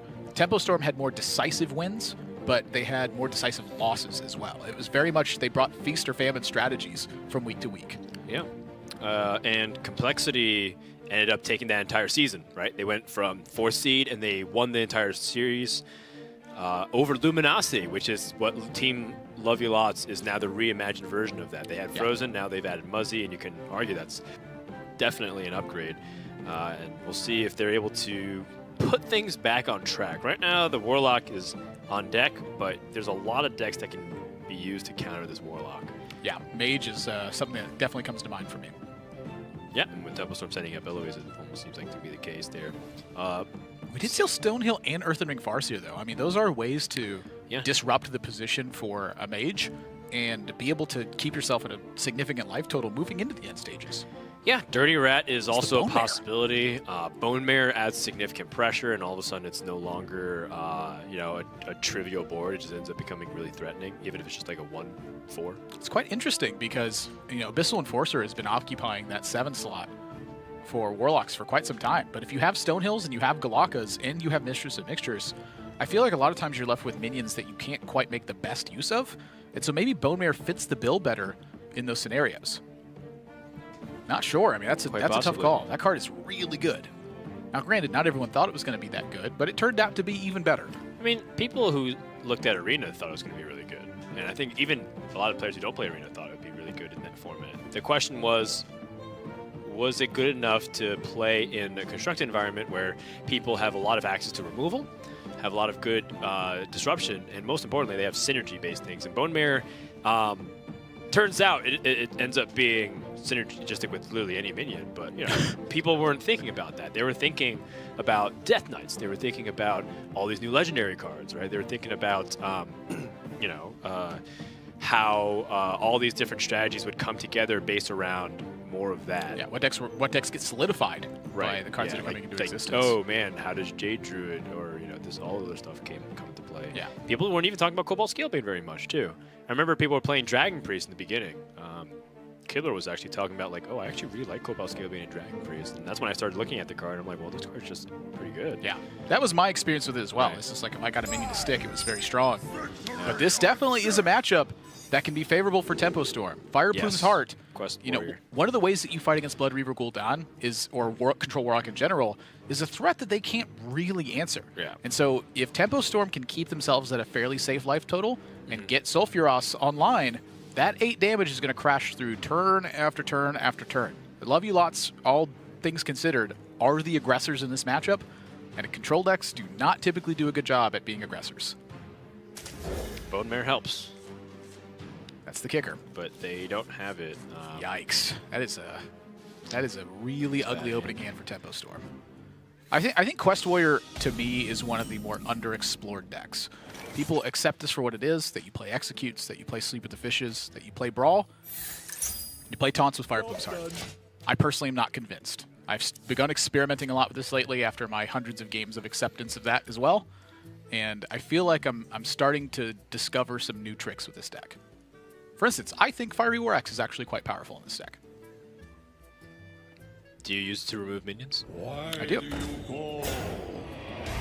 Fire Wax would actually be pretty good right around now.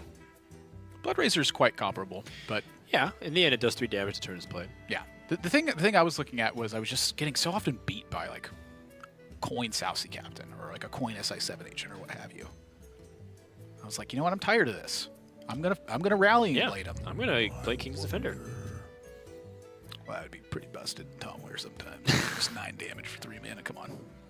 I mean, in Wild, you do play King's Defender. It's true. One day they'll make it something that punishes weapons that have text. Yeah. Shout out to all the Wild players, by the way, out there in the world.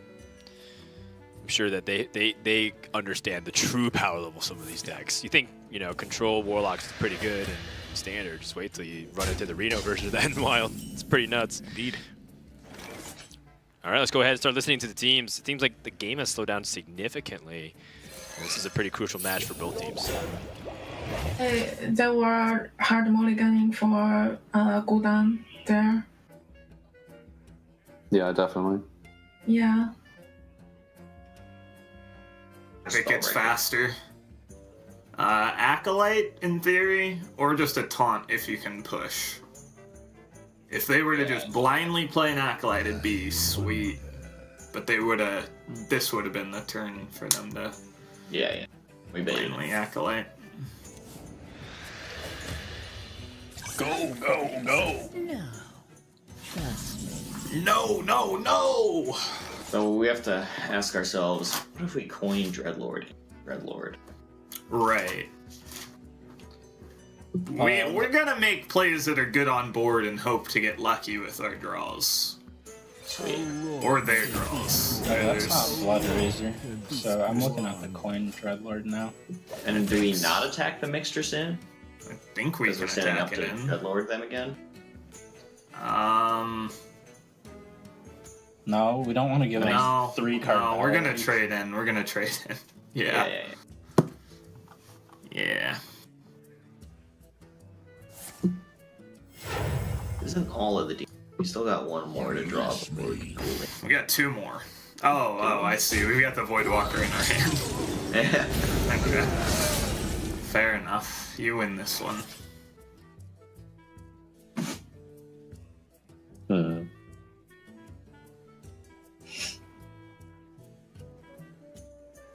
I wish we had a taunt.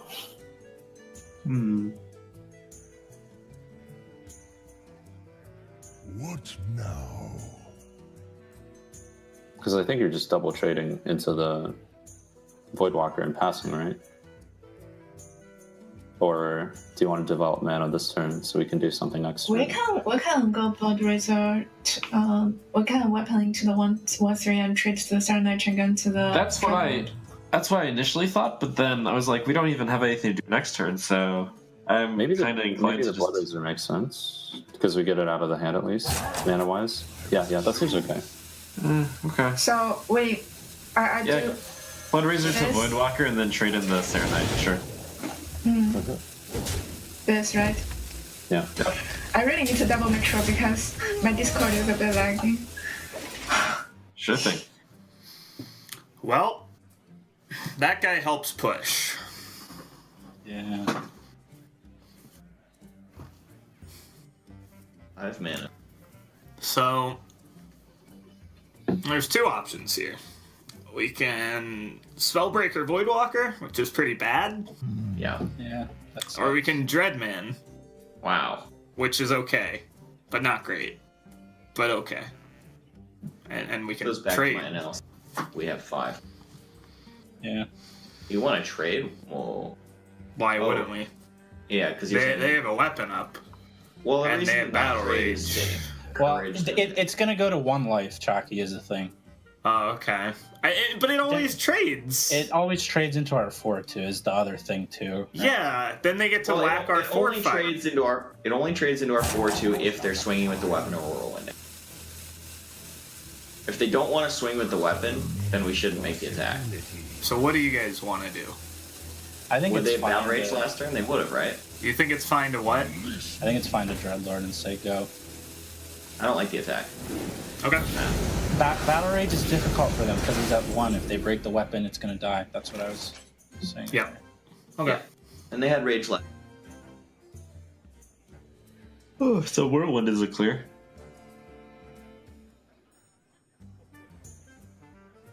But then we're out of Whirlwind effects for fishes. Is that bad? And execute. What if we just 1/1 trade into the 4/4 Whirlwind and play Tar Creeper and not hit with weapon? Do you want to execute in that case? That is a Like we ignore the 4/5. probably want to save it, I guess. I think the Tar Creeper can be used to trigger execute. I'm game for using Whirlwind just to clear all this. But you make the call. So Tar Creeper trading to the 4/2 Whirlwind and play Tar Creeper, right? Sure, let's do it.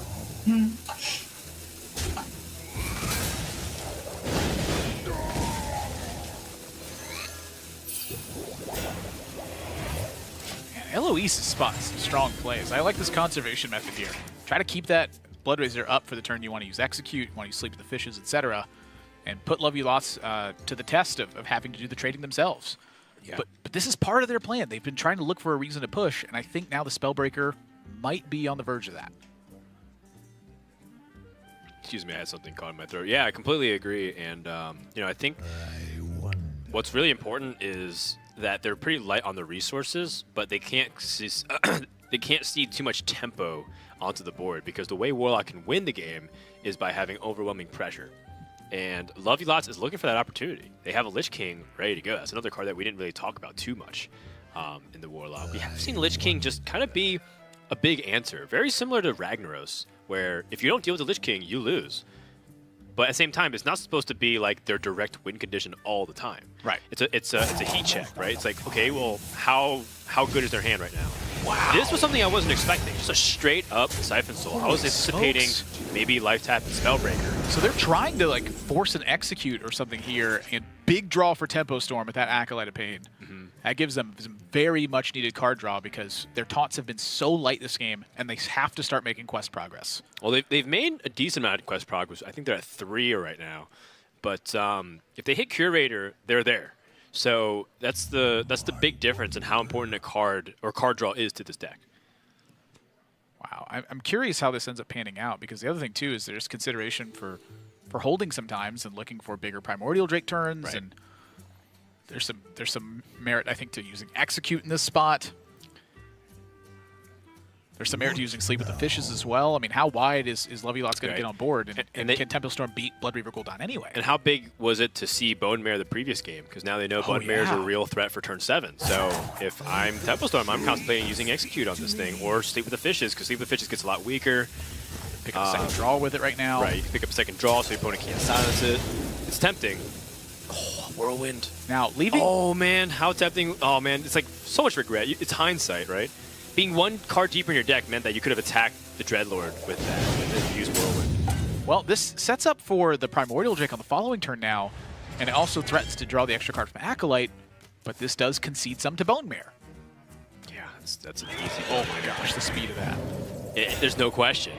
Lovey Lots doesn't have to think much about it. Big time punish here on Temple Storm. Curator gets drawn, though. This is an important moment in this match. They have the tools to finish the quest. Do they have the time? So we start there. We have to execute that now. Okay, yeah.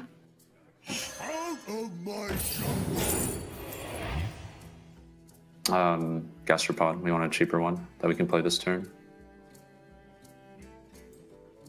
Because we're executing, for sure. Right? Yeah. And then we're playing Curator Hero Power into Drake. Yeah. Yep. Job's done.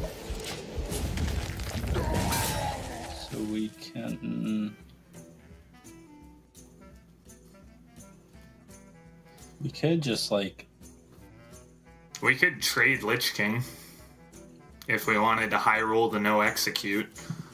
They are 5 out of 7, so they probably can't shoot. They almost certainly can't shoot next turn. What's your thought? I was thinking another play. We could double coil Spellbreaker and hit them because they're like. Oh, I kind of like that. I like that a lot, and we could tap or Voidwalker with that. So let's. Yeah, I like that the most. It doesn't have to be double coil. We could Defile coil if that makes more sense. I don't want to damage our guy. It puts it in range of like fishes. Fishes more if they trade the Stonehill. Okay. We got Chain Yang, so do we want to tap or Voidwalker? I want to tap.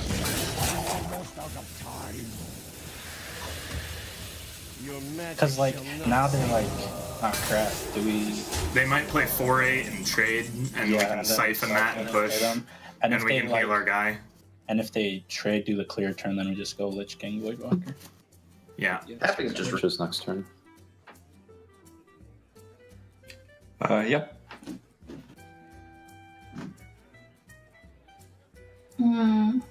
They play second Siphon Soul? I mean, they would do it on the Drake anyway. What's the difference? You want to go We Serenite kill, on we Rock? kill the That's first bad. way if we play Drake there. We want some way to trigger the fishes. I think Curator is definitely right. Yeah. I can't just take the most defensive option every turn and then forget to play around Bone Mare. Armor, yeah. There's face. Yep.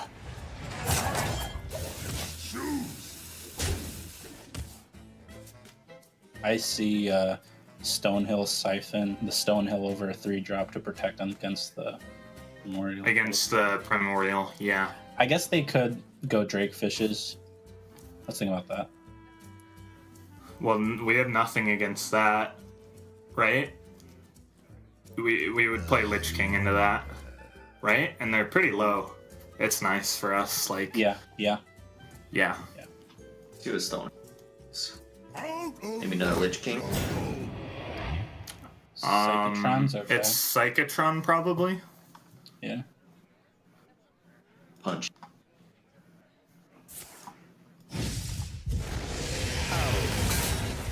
Go! Every time you hit them in the face. So we're thinking that far left could still easily be fishes. All right. That's not the Drake they got off Curator, so they have another Drake. Yeah. Which sucks for us because Drakes are big.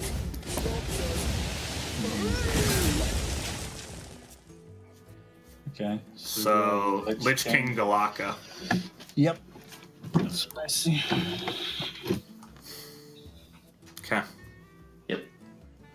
Warriors of the frozen wastes.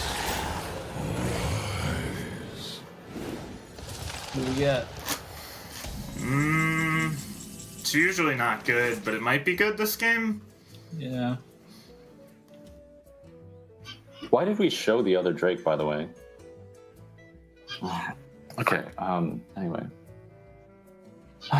We can go Slam and Drake to clear the Lich King? Or do you want to set up Sulfuris this turn? I think you start with Slam on Lich King.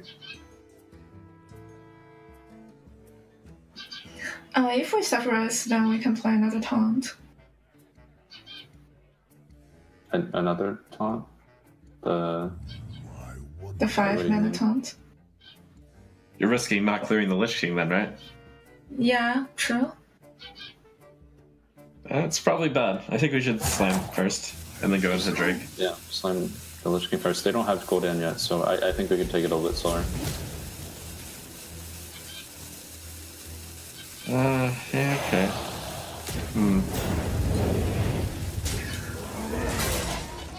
I mean, they used the one silence double. Man, I'm a little scared. That last second, I thought, crap, weren't we saving this for the 2 Dreadlords? I mean, then they played Lich King, and now we're in kind of a weird spot. They play both Siphons, so our Lich King should stick. That's the nice thing, at least. A little sloppy play from Tempo Storm, but all things considering, they still managed to weather the storm here from Levy Lots, as they put up a huge Lich King to get obliterated and was threatening a lethal that Tempo Storm wasn't exactly sure about, and if they didn't land a big Sulfuris, would have ensured a loss. Yeah, something big to note is that the aggressive use of resources from Levy Lots, I think, is correct, but definitely has cost them some of this push right here. So now they're taking 8 to kill this Primordial Drake, and try to chip away little bits of damage at a time. And while this is dangerous for Levy Lots, it's also very dangerous for Tempo Storm because they fall to 8. The information that second Primordial Drake was present has changed a lot of this, and now Brawl gets drawn. Yeah. And this is, we're approaching those key timings for Brawl, but the Psychotron of Stonehill is mucking up that plan as well. This is still a very tight game. Yeah, it's a tight game that I feel like could really still go either way here. There is a... I'm trying to look at Blood Razor this turn. Blood Razor, Sleep with the Fishes, clears everything. Leaves you with 6 mana, so you can Serenade Chain and Hero Power. You gotta take damage, though, to clear the Psychotron. You can't Hero Power. So you go down 5. Your opponent used already the Lich King. You dead to double Hellfire. What now? They do a lot of things. I don't think they can afford to take damage, honestly. So then what's the alternative then? Because Sulfuris is very weak, given that... To me, oh, wait, I'm loading up taunts this spot. Your opponent has board presence, so Hellfire and Abyssal Enforcer are much harder for them to actually use. So maybe just Lich King, or another alternative was maybe Blood Razor's Serenade Chain and Hero Power. I like the Lich King because you've seen 2 Siphon Souls, so if your opponent's going to Twisting Nether this, it's their whole board. Have to, though. Death Grip is definitely one of the worst options there for Tempo Storm. Not really good. Hellfire? Wait. Hold on. Oh, they can't play everything. 6, 7, 8. I mean, they're getting awfully close, though. Yes, yes. I was thinking if they even had some very weird, like, Defile opportunity, but it doesn't look like it. Well, they have an Abyssal Enforcer opportunity. I like the sound of that. And that would leave the Psychotron at 3-1. Because you trade in the damage first. Right, and you also pressure with 9 power on board. Oh, they could also Earthen Ring Farseer the Psychotron back up. Whew. A lot of options here. Let's listen to Levy Lots and hear how they want to attack. The Abyssal puts us to 15, which is 2 shot. They have the weapon. It's a 3-1. It would die to Blood Razor is all. It's only Blood Razor. What do you guys think about that? Farseer in our face. I think that's our best play. So we leave a 3-1? Yeah.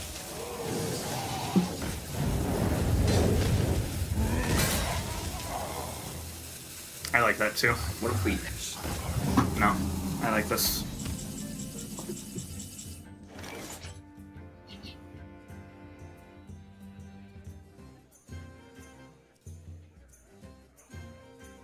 It looks like a brawl turn to me. Yeah. Let's do it.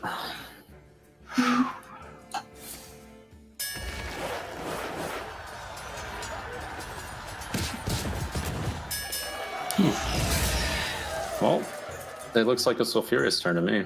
Yes. Am I a good player? We'll see.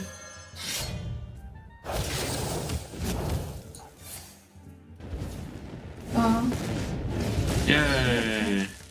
Yeah, of course.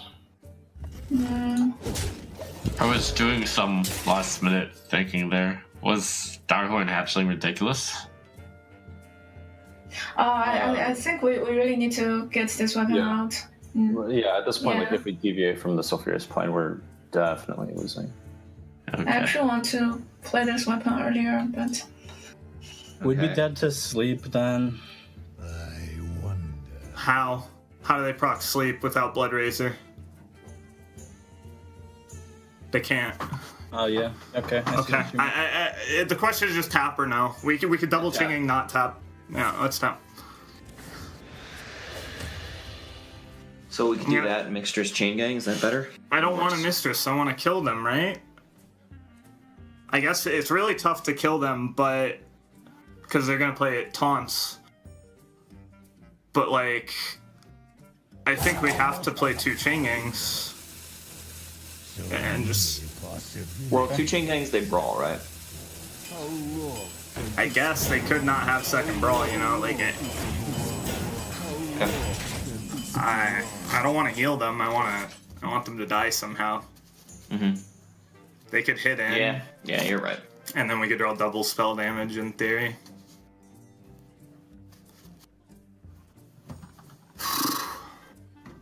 don't need to, right? Yeah. So just Blood Razor, Cure Power, like Blood Sweet Razor, Fishes, and Fishes, and then I think you'd play. you can steal something. Yeah, we should Death Grip No, first. no, what? No, no. Oh, right, no. right. You're right. What You're are you talking about? No, You're right. You don't do You're that. right. Please. You're right. Okay. We do Blood Razor, Fishes, we play Armor Smith, then we Hero Power, put them to 2. Perfect. Straight into the line. Yep. Okay. Yeah. Jesus, you want to make it easier for me? Okay, you don't need to tell me.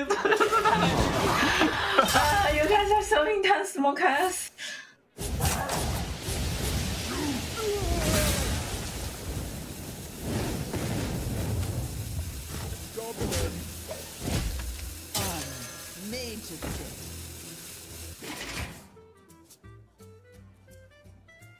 Come on, do that. Yep. I'd do that if it left us bet on board. Shadow.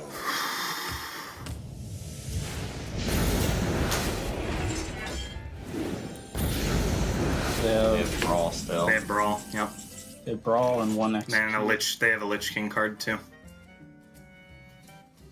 The Lich King card isn't Doom Pass because it was lethal last turn. Yep. Like Death and Decay could be good for them. That was we're assuming it's a bad one. We're assuming it's a bad one. It's got to be a bad one. Yeah. Yeah. Speak to me.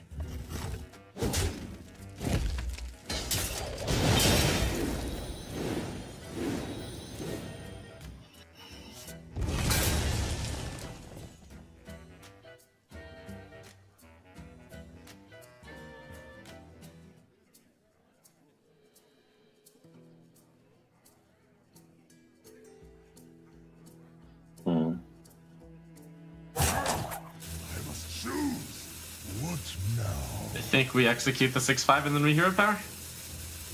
Yeah. Are you going for the win? Okay, yeah, sure. Well, I mean, is there both playing? Yeah, let's do it. What? Okay. And we have to hit with Armor Smith too. Or did we win? What is going on? Why do we not trade arms? No. We don't need have arm? time. What? Oh man, we did need that one. Go! That's what I want to hear. Go! Oh, I think I lost this matchup like 9 times out of 9 to Monday. Yeah. If I was piloting, I probably would have won. You probably would have won that game, yeah. They just played into the Siphon and Spellbreaker push, and we had them all. Love you lots. Able to get closer to the equalization. Right now, Game 5 is in the books, and Love You Lots takes a very crucial victory. Tempo Storm had some pretty big mistakes in that game. I agree with that, but I want to talk more about the emotions of the players and how it is escalating very quickly as we approach Game 6. Love You Lots has been joking. They've been boastful. They've been just about everything you can imagine on the fun side of things. And today, they are stressed. Yeah. And Tempo Storm, they're playing for a 5th and 6th place spot here. And you heard the intensity from Just Saying during the match. Eloise even said it. You guys are so intense. And I love it. This is the emotion that I love seeing in these tournaments. Yeah. I think Tempo Storm played pretty sloppy that game. There was a lot of small things that they gave to their opponents, information, sequencing.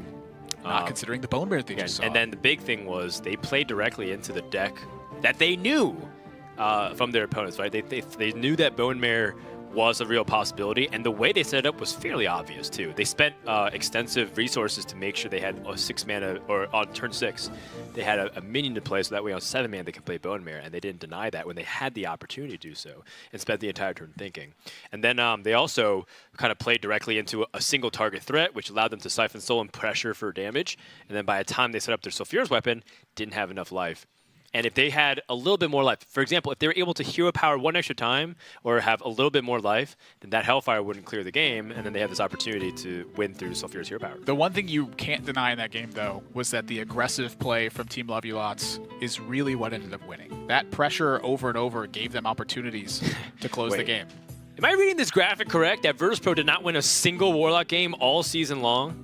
When Warlock was never banned or self-banned? Yes. That blows my mind. It's been one of their big struggles throughout the season is closing games with Warlock. And you look at the teams in the middle here, I mean, massive win rates for them across the board. Not much of a surprise, I think, that Complexity has been troubled in the standings and having such poor performances with Warlock. I don't necessarily think that's to any extent of their own, although at times I have thought that.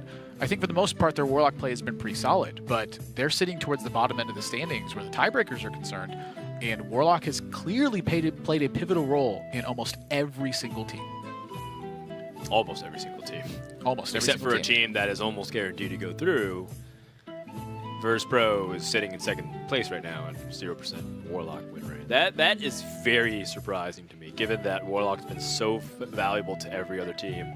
And what's also pretty funny is that I think that kind of big picture outlook will tell a better story than just looking at a class win rate straight up. You can look at Trinity and be like, oh yeah, Warlock has like a 53% win rate. And I'm like, well, that's because one team can't perform with it, and everyone else has a 70% win rate with it. Just about, yeah. One person can drag down the average pretty significantly. And the story is starting to unfold as well. You know, I mentioned it, that Love You Lots, Warlock has played a big role in their series, picking up between 3 and 6 wins very often with it.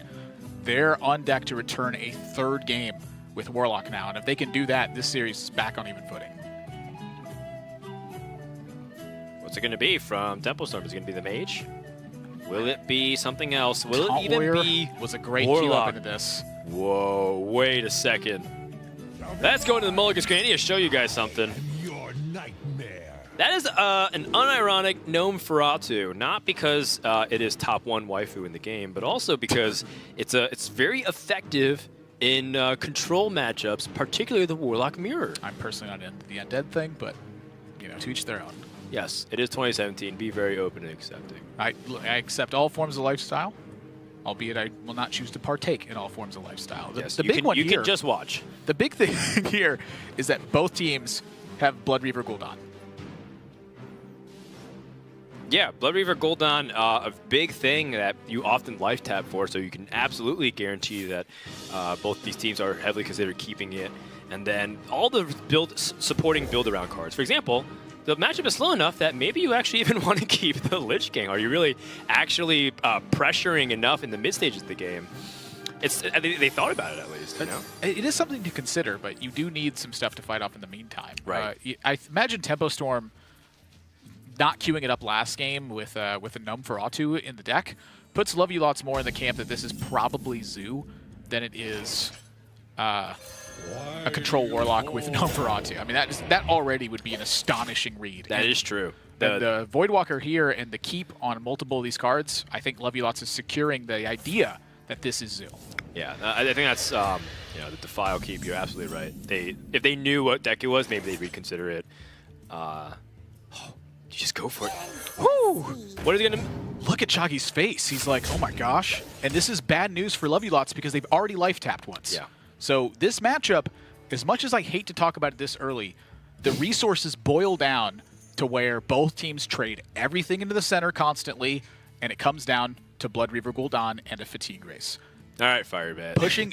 Look, Firebat talked about it in Shaman versus Warrior. I'm talking about it in Control Warlock versus Control Warlock.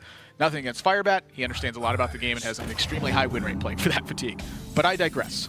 No, you're absolutely right. And second Nosferatu is going to compound this. Tempo Storm never has to life tap for the entirety of the game, and Lovey-Lots drawing that extra card could be absolutely devastating when it boils down to the end. And a second Lich King, everything is coming up Tempo Storm this game. They were already like pretty favored, but I mean, double Nosferatu this early into the game, and because the important thing about what Nosferatu does is it gives them ways to spend mana and play to the win condition, which is the Fatigue. Let's go ahead and tune into the teams and see if Lovey-Lots can pull yet another rabbit out of the hat. Chang'an trade the 1/3. Yeah. How long can this go? How long can this Okay. go on? So, in advance, when we start getting to the fatigue stages, we're just gonna want to think clearly. Math more. Write down the math. Yeah, write a lot, think a lot, bring up valid points when we have them. Keep in mind that all of the Gul'dan math like cancels out, so you can just like. Well, get it to a cancels point in out, turn. but it's one in advance, right? The player with initiative does technically have an. You want to start from the right point in the term if you're. Yeah, if we can, I would literally want to write it every single source of damage and healing down on paper, which I think we'll have time to. But if not, then yeah, you assume it cancels and you just count fatigue, right? We also Well, what you do is first you're asking the question of like, okay, so how many turns until they die? And then you start with the amount of life they have and you count the fatigue turns. And then you ask how many turns until I die, and then you start with, whatever your life total is basically. And that way you don't have to do the +3 -3 as much. Oh, that's Yeah. Yeah. That kind of sucks. Okay, they talk though. What? Yeah. Wait, did they keep that? Do they have the kept card? No. They still have a kept card. Why are they tapping? I don't know. So the question here is if we want to leave a 3/1 on board, we probably don't because of Abyssal or not Abyssal. Dreadman. Yeah, we just want the 2/2. We don't want. Yeah. We just want a 2/2. Yep. And we Dreadman. Unleash me. Oh yeah, another thing I forgot to mention. Push face or trade? When we're doing the fatigue stuff. Let's Why does it trade? Go on, Muzzy. What? Let's not call our teammates. Oh yeah, for sure. I don't think you guys are slow for what it's worth. Second Dreadman trade face. No mistress. That's my instinct. Why do we not mistress? Doesn't do anything right now. Yeah, if they like defile that, just yeah, like we're gonna need our resources to do as much as possible, right? I see. We can play it. Maybe they tapped because they think they're so far ahead in fatigue. They just wanted to make sure they had enough answers. For our Yeah, threats. potentially. Unleash me. I mean, they got to see we discarded a 6/6, so they know we're not gonna have the nuttiest stuff ever.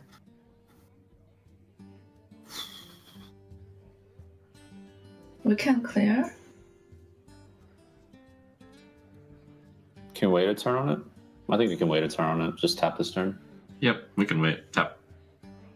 Should we tap though? I don't want to tap. We are ahead on cards still. And we still have Elise. I think we should tap once here. We're gonna stop drawing cards probably before them with cooldown. Not necessarily. It's still good. I don't understand why we tap. But if you guys both of No, you actually, want to tap, then I fine. like the clear. I like the clear because we play around Bone Mare, and then we can coin Lich King if you want. Or we can wait a turn anyway. We can tap next turn. Let's play around Bone Mare, yeah? Because if we don't clear, then we have to play around Bone Mare by coining Nethers anyway, and then we're using coin. Sure. Yeah. Trust me. The quality of our deck is better than their deck. If we play like all 30 cards, definitely we will win. But they might win fatigue if we tap too much. Okay. Bissell. Do we want a rat? Well, bad scenario, it pulls Lich King and we silence it, which isn't that bad, come to think of it. So many possibilities. We could save it for later to try and hit a Doomsayer if we think they're running that. I kind of like doing that. Would they be playing Doomsayer? I don't remember last time I saw Doomsayer in like Warlock deck. Well, Gnome Feratu is one I haven't seen in a while either, much. So many possibilities. I kind of like the rat. I like the idea of stopping the Lich King, right? Yeah, the Lich King card especially. I think It comes out, yeah, this is right before the Lich King turn. So we like They're rat. not going to coin King, they're going to coin Gul'dan. So we could wait a turn on the rat. We know they have a taunt in their hand. I would rat. I'm gonna I like waiting. I'm gonna wait. Like, we know they have a Stonehill taunt. It was just probably just a big boy more often than it's Lich King. Ah, jeez.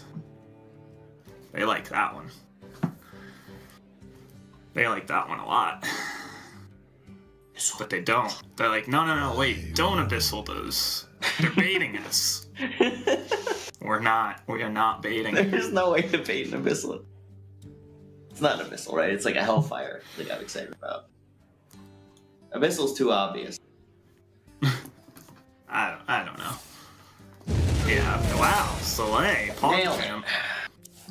Pogchamp. So Alright, now is the rat turn, right? Stop the Lich King. Seems alright to me. yeah, I like it.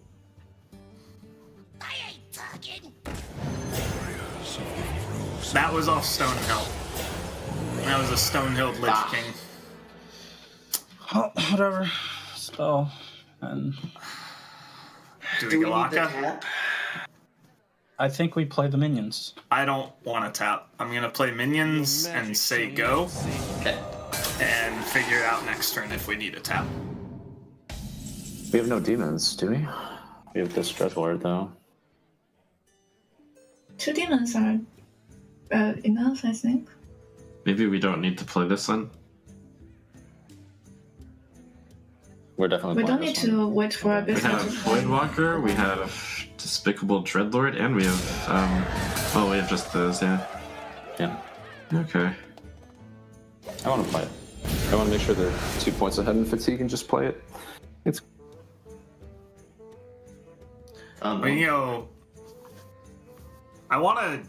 Do we want to draw off the Mortal Coil? Probably not, right? Yeah. So We can't do a clear. we can, right? How? One, Oh, I see. two. I see. Wait. So 4-2 into 4-5, 2-2 into Lich King, coil the Lich King, then Mistress Defile. That's the clear. It'd be a 1, a 2, and a 3. Wait. What? It'd be 4-2 into the Dreadlord. Okay. Galaka Crawler into the Lich King, coil Yeah. the Lich King to do it to 3, then Mistress Defile. That's Mistress the clear. Defile. So yeah. do we want to do 3 cards to get rid of a Dreadlord? Or do we Yeah. just want to kill the Lich King? Almost out of time. I want to just kill the Lich King. I want to just kill the Lich King. Yep. Pass. Outright. Yeah. Powerful.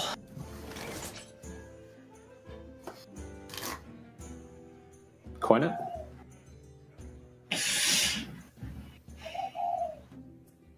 I'm not sure. I want to coin it. Okay. Okay.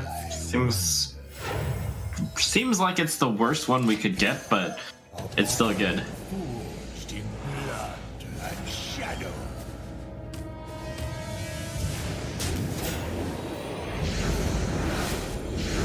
Okay. I'm just thinking we nether. Yeah. Thoughts? Yeah. It's just nether. So we're gonna catch up with our Lich King being good and our Stone. Well, they still have their Lich King. They still have the... Our Lich King's gonna be better than theirs, and we're gonna Stonehill more Lich King. That's how we win. That's the idea. I like it. I mean, it's very likely. I'm just trying to play to an out.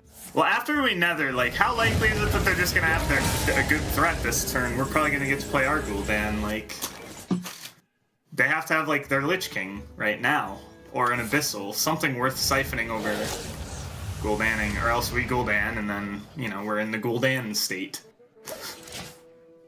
All right, let's go Gul'dan.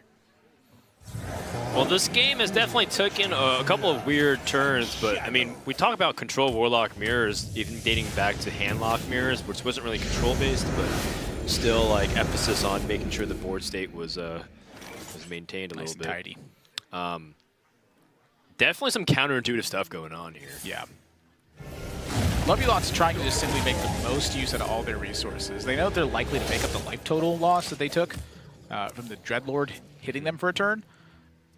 So they're not really too worried about that. But here, now we're in the standoff, where Loveylock's technically gets so a little... behind. They get more life total out of their Gul'dan, but they're behind in that fatigue number. That number on the right side, 14 cards for Tempo Storm and 12 cards for Lovey Lots. That's really the key to look at. Lovey Lots has to find a way to apply some pressure to Tempo Storm prior to getting to that point. Yep. You heard Zlay talking about it. It's Lich King, it's Stonehills into more Lich Kings, and the like. But Tempo Storm earlier said they also have an Elise, so that's one extra card in their deck. What's very surprising is the willingness for Tempo Storm to originally tap and get deeper into their deck. A lot of times, because this matchup is so removal-centric, you're never able to stick a threat onto the board, and so it really does matter about fatigue. And as much as we were kind of joking about earlier, even from turn 2, you have to start planning when you draw the last 30th card in your deck. And Tempo Storm was like thinking about equalizing it. They're like, yeah, why not just tap? We're like 3 cards, or they're 3 cards deeper, so we should get away with it. But they're like mistaking for the fact that if Lovey Lots gets pressure on, then the life differential won't necessarily be as generous as it used to be, because they were almost like not playing into a bone marrow. Oh my gosh.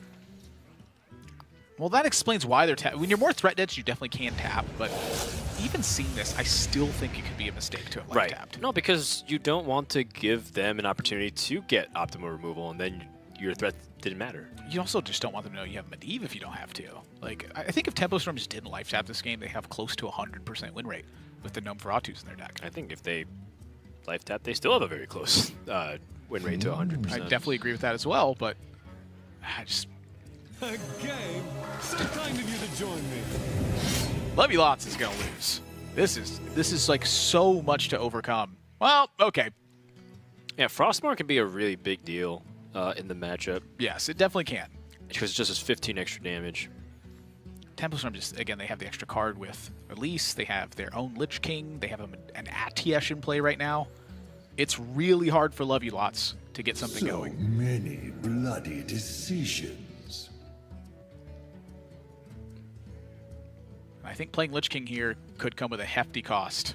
Let's go ahead and listen in. Siphon Soul is the play for them this turn. So they could get some ad minions off of their thing, maybe? Howl Fiend. Oh yeah. Give them a Howl Fiend for their 3-mana spell that doesn't exist. Shadow Bolt, okay? You can play Shadow Bolt. Okay, okay. Dream Life. I don't know if we want a Lich. We probably Your do, right? thought is... No, I want a Lich King. Get the Frostborn. I mean, this is the best chance. Yeah.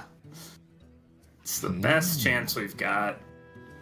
Maybe they don't have any siphons. It plays around Rat the most, like... We have Stonehills for potential more. Yeah, I know. That one Literally, sucks. Pooper. Yep. Hmm.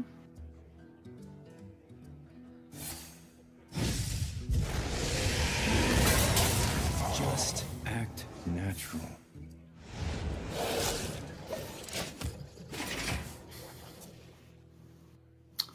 Okay, we can go like 1-drop Bone Mare. Yeah, suck their guy. That makes sense to me. It leaves them with a guy to hit into our guy, but it's just kind of fine. Like if we try to kill their guy and then do it, they get to Nether, and we have to let that 5/7 hit us, or we have to obliterate it after sucking it. Oh, you're saying this is a good Bone Mare turn because it kills their own guy. I like it. Yeah, perfect. That's basically everything. Yeah, I like it. We're playing the Void Walker, right? Yeah, has more health. Why do you call? But Soleil, it already has taunt. We're missing value.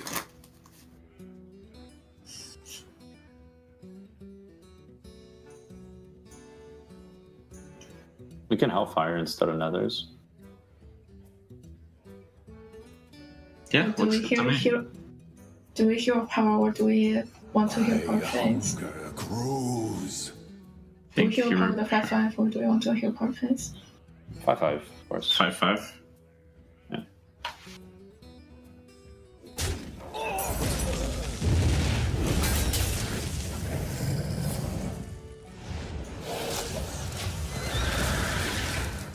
I mean, they just shouldn't be.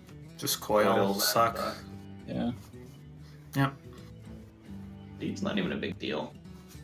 This thing's so good. Oh yeah, this obliterates choice. I mean, that was unlucky. It gave us a chance, you know? Right. Oh, He makes a lot of 5. We still have 2 Lich Kings in the deck, okay? Yeah, Those okay. Stonehills. One Lich King missed. The next 2, though. Can we ever random some Gnome Feratus? No. Possible. No. The only random we've got left is Stonehill. Like Death Grip. Temple Storm looks like they're still very far ahead, but Lot's kind of holding on to the fact that Stonehill Defender might give him a way to bail themselves out by a powerful Discover. And that's about their only hope at this stage. So Tempo Storm hanging on to this, at least the Trailblazer, you might be looking at this and go, why don't they play it? Just go ahead and get the pack. But I think something they're trying to do with this Elise is offset the tempo of the fatigue damage and trick Love You Lots into thinking that maybe they're more secure in a spot than they actually are. Playing Elise after you're already ticking into fatigue means that you actually offset one of the big hits from that by adding a card to your deck on the next turn. So I think them holding on to this is sometimes quite clever. A, sometimes they don't show it, and then B, sometimes they trick Love You Lots into a bad spot. Yeah, and again, because there's such a commanding lead of the fatigue, it's up to Love You Lost to present threats. So they don't have to go onto the board. In fact, by going onto the board, they give opportunities for Love You Lots to do stuff like dump their hand. You know, like you saw the opportunity for Love You Lots to play Coil and Bite, which effectively did nothing. So why develop a threat if you're giving your opponent an opportunity to use their cards? Yeah. That's why the life taps and the extra card draws are so paramount to avoid in this particular matchup. It's not, you don't want to avoid it versus Warlock in general. You want to avoid it versus Control Warlock when you're playing Control Warlock. Right. The fact that Tempo Store played Voidwalker in one led Love You Lots to believe it was Zoo. Yep. Realistically, you might see if the hand gets too full and there's nothing happening on board, just defile. Yeah, sometimes things like that. Throw away a card. It's like the old Freeze Mage Mirrors where you just play Frost Nova on nothing. Yeah, Love You Lots is holding on to these minions to try to plow them all into play at once at some point and force Tempo Storm into an awkward spot with that as well. Right. And that's a lot harder to do and a lot more tricky. But the onus is on Love You Lots to act first. And they still have that RTS charge too, so if they like let a Twisting Nether rip and Siphon Soul comes down on that, then there's nothing really to check the Abyssal Enforcer very easily. They have to piece together a couple of cards in order to remove that. Yeah, Tempo Storm is free to just bide their time here. The Namfratus are giving them a massive advantage in this matchup. It's funny because you know all the predictions, right? I don't know if you read any of the prediction threads by a bunch of people or posts saying that, like, oh, Nosferatu is going to be so good. Literally just like you know, destroy their Archmage Antonius Request Mage, or, you know, something equivalent of that nature, like the Raza, the Unchained, or the Raza the Chained. People are saying, well, you're basically playing River Crocolisk, because if known Farad to put the card at the bottom of the deck, it'd be doing the same thing. Except in Hearthstone, you only play 30 cards, and we tend to get there very often, so in this case, known Farad ends up being pretty valuable. It's pretty massive in this particular matchup. Let's listen to Lovey Lots in They have here. to do something. They have to dump. They're having any hope in this one. Straight. Does that make any sense? Well, we could use the mistresses as we start fatiguing and they're not. That way it heals us for a little more. But if we still have one, then it's the same kind of. Mm-hmm. The Zealot is annoying. Yeah. But it doesn't push right now, and it'll be annoying later, and it's good with the Defile. Yeah, I like Mistress. I like Mistress. I want to save the Tainted Zealot for when the spell damage is doing something. Alright, so I'm writing down their cards. Mistress. Void Walker. Probably have one Abyssal at least. Well.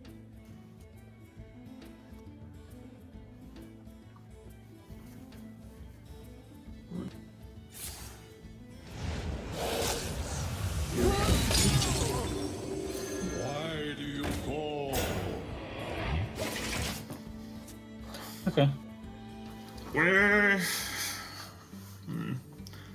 Do we play it immediately or no? They could have rats. I mean, if they rat the Stonehill, it sucks. But yeah. I want a Stonehill. Like, we Stonehill play a card, and then next turn play Lich King. Okay. So there's the Lich King. Yeah. Good just start. Just like I said. Yep. We need to play 2 cards because we'll get a Lich King card, and we'll draw a card. Point.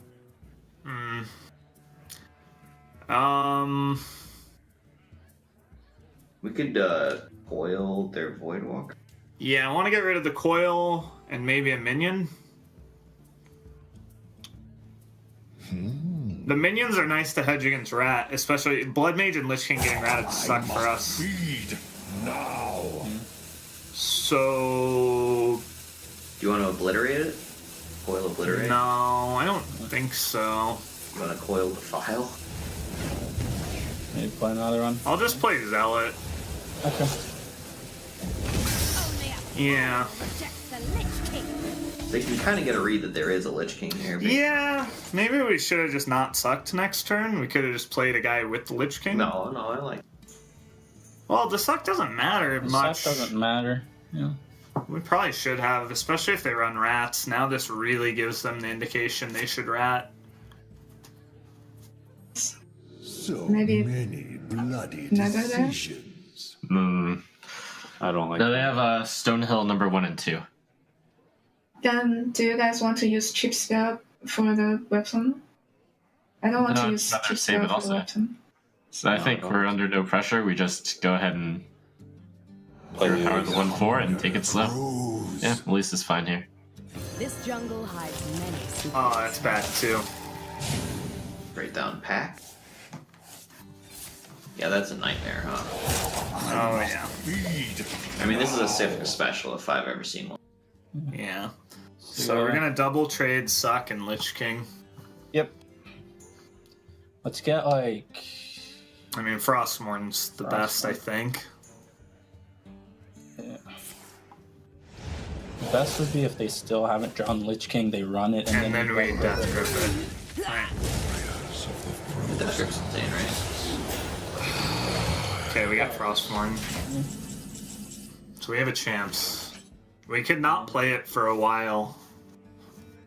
Kind of Yeah, we bait can use them it for in. fatigue damage. Right, if the minions can stick. Has the prophecy been foretold? I mean, Muzzy called it, says we're going to rely on the Lich King off the Stonehill Defender.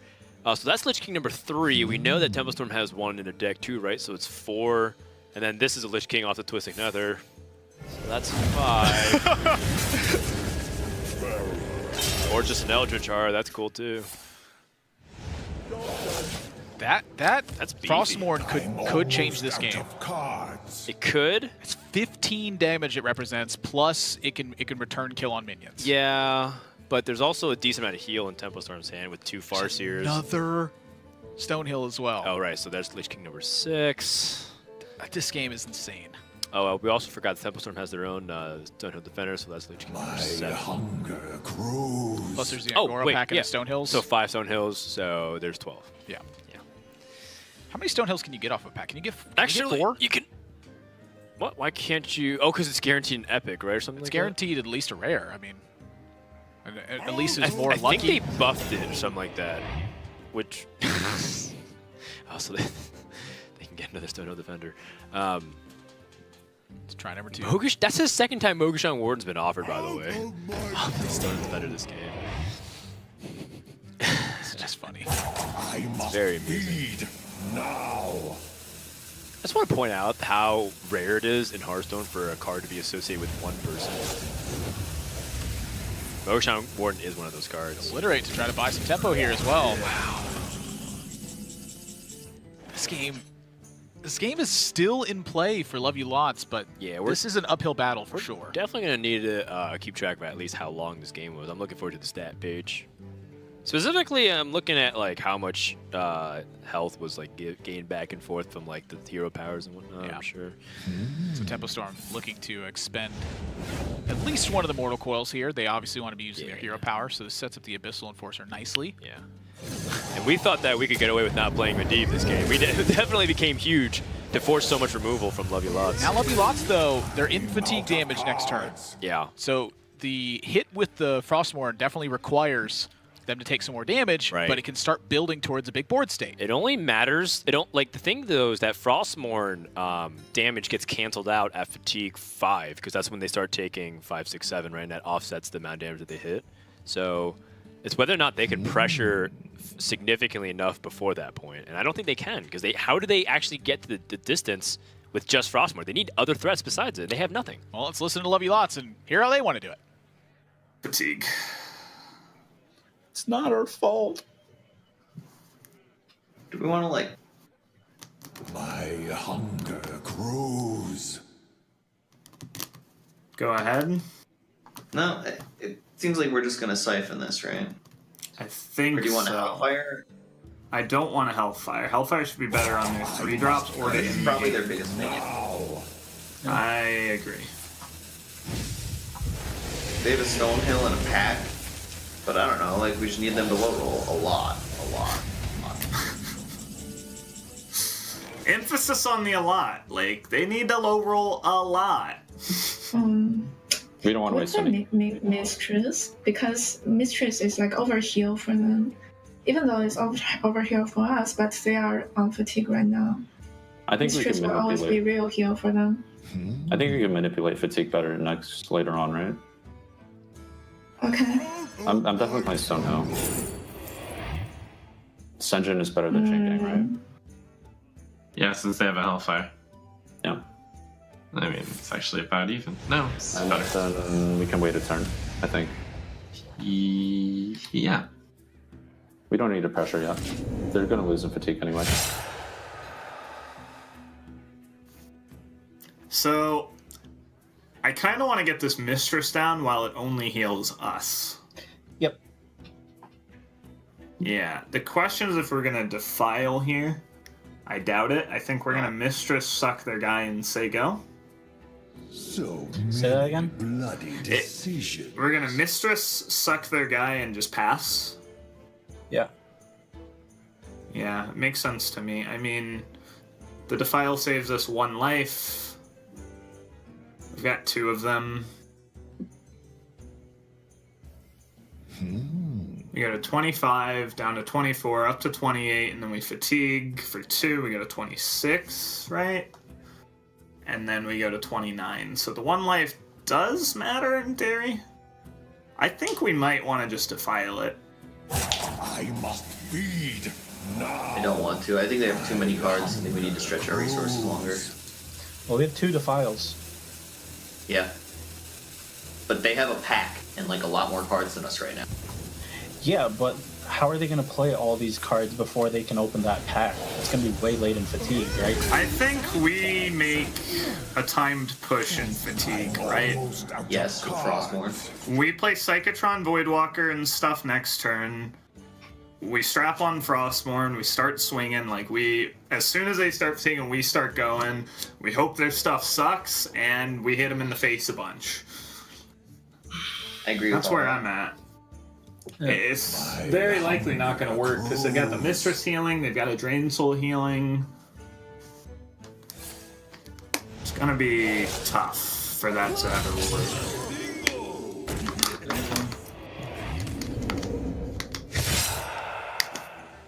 So we can just suck that. We can Frostmourne it if we wanted the 3/5 body.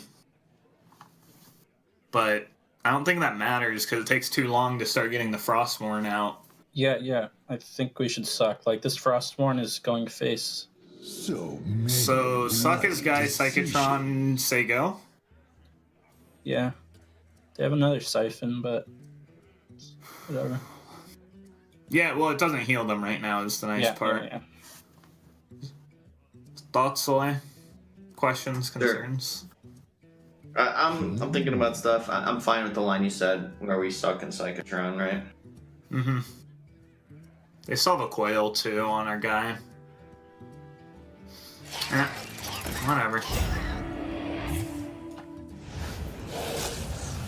Alright. I'm out of cards. Guess it's Coil, Soul, Suck.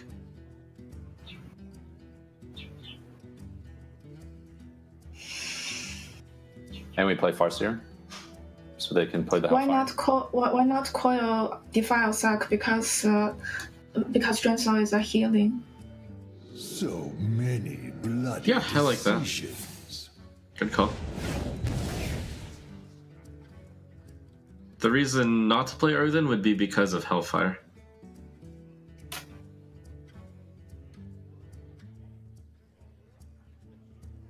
And 1 health is basically the same as 3 here.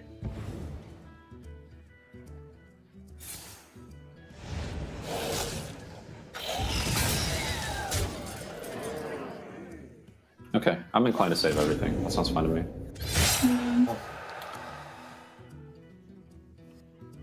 Alright. So we can max our healing now with the Farseer. So what do you want to do this turn? Suck their guy. Play 2 men. Alternatively, we can defile and suck their face. That way, if they suck 3/3, they are... No, they're not hitting us in theory. But they're not doing that either way, and they full heal. So we always suck the guy. We don't need to defile. Yeah.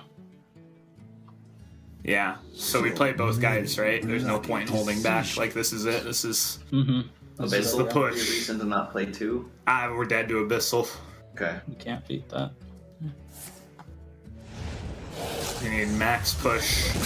So now that we push, they play the Dirty Rat if they haven't. Find out. Yeah. Well, they can still hold. Like, they're not dying anytime soon.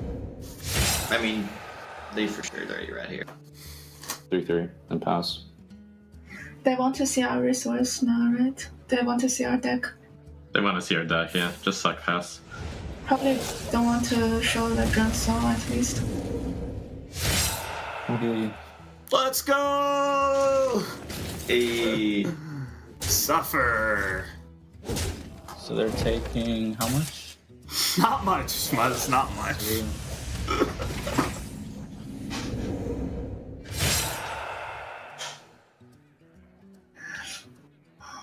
They don't have much minion left, right? I want to dump maybe Drain Soul or Siphon Soul very soon. Because we might not have target to do that. They have no minions left. Their hand is Thalnos, Defile, Hellfire. If they run 2 Hellfire. Or no, they haven't even shown a single one. So it's Thalnos, Defile, Hellfire is their hand.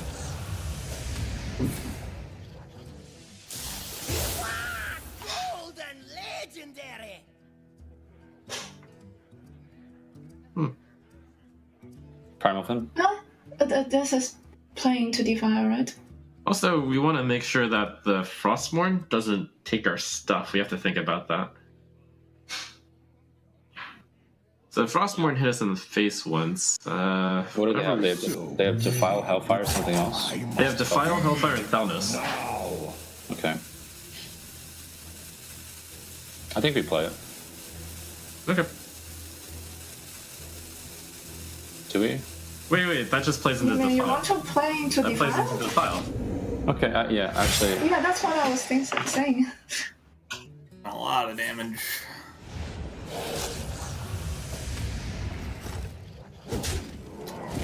So the only thing to consider is if it's ever Defile Hellfire time, just to save us that one life. Well, they were debating playing a card last turn, so... Yeah. Right now we take 1, then we take 6 and 7, and then 8. So 6, 7, 8. So many bloody 21. decisions. You add the extra 1 in 3 turns in a row, that is exactly 24. But if we Hellfire, that's exactly 24 as well. They're going to take 3, correct?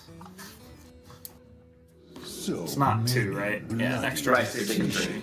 Okay, so... I must They take 3, 4, 5. now. You don't mind. They're just going to siphon their own guy and win, but... I think we pass. Okay. I think they're just trying to conceal information with their plays. That's all they care about. They're guaranteed to have a minion.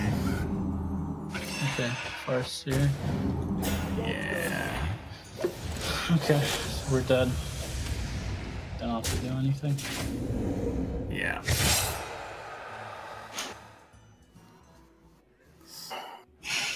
Well, I mean, the point of this is to go into fatigue plus 10, so...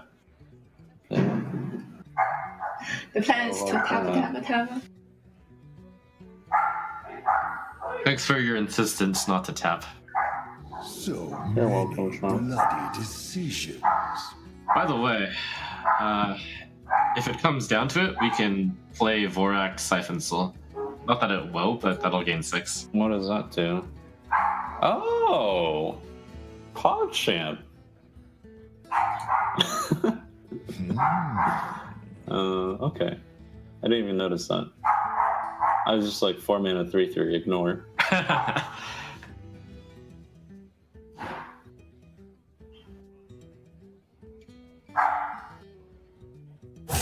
I must feed now.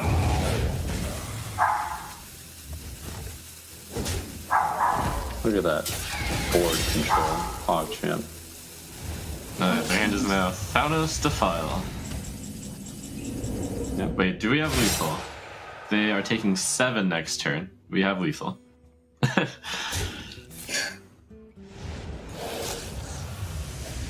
Yeah. Alright. Didn't need to show anything else. Cool. Guaranteed win deck against other warlocks. Feels good, man. The Sniper Warlock has succeeded in its mission and has sniped the other Warlock from Team Love Your Lots. That's going to be a 4-2 lead for Tempo Storm. What a marathon that was. That was definitely not the speed of which we are used to when you watch Tempo Rogue and some of these other things. That game was 40 minutes long. Whew. And look at the damage. The damage is fairly close. The healing is way in Team Love You Lot's favor, but the fatigue damage taken is way in Tempo Storm's favor here. That is 10 versus 28. Nosferatus and Elise are what that got that done. That's right. And it was really important.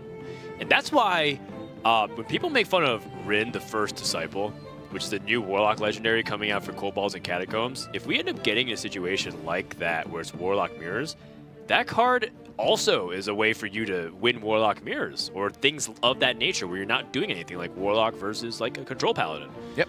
Where you're just playing mana because a lot of times you don't have anything to do. Correct.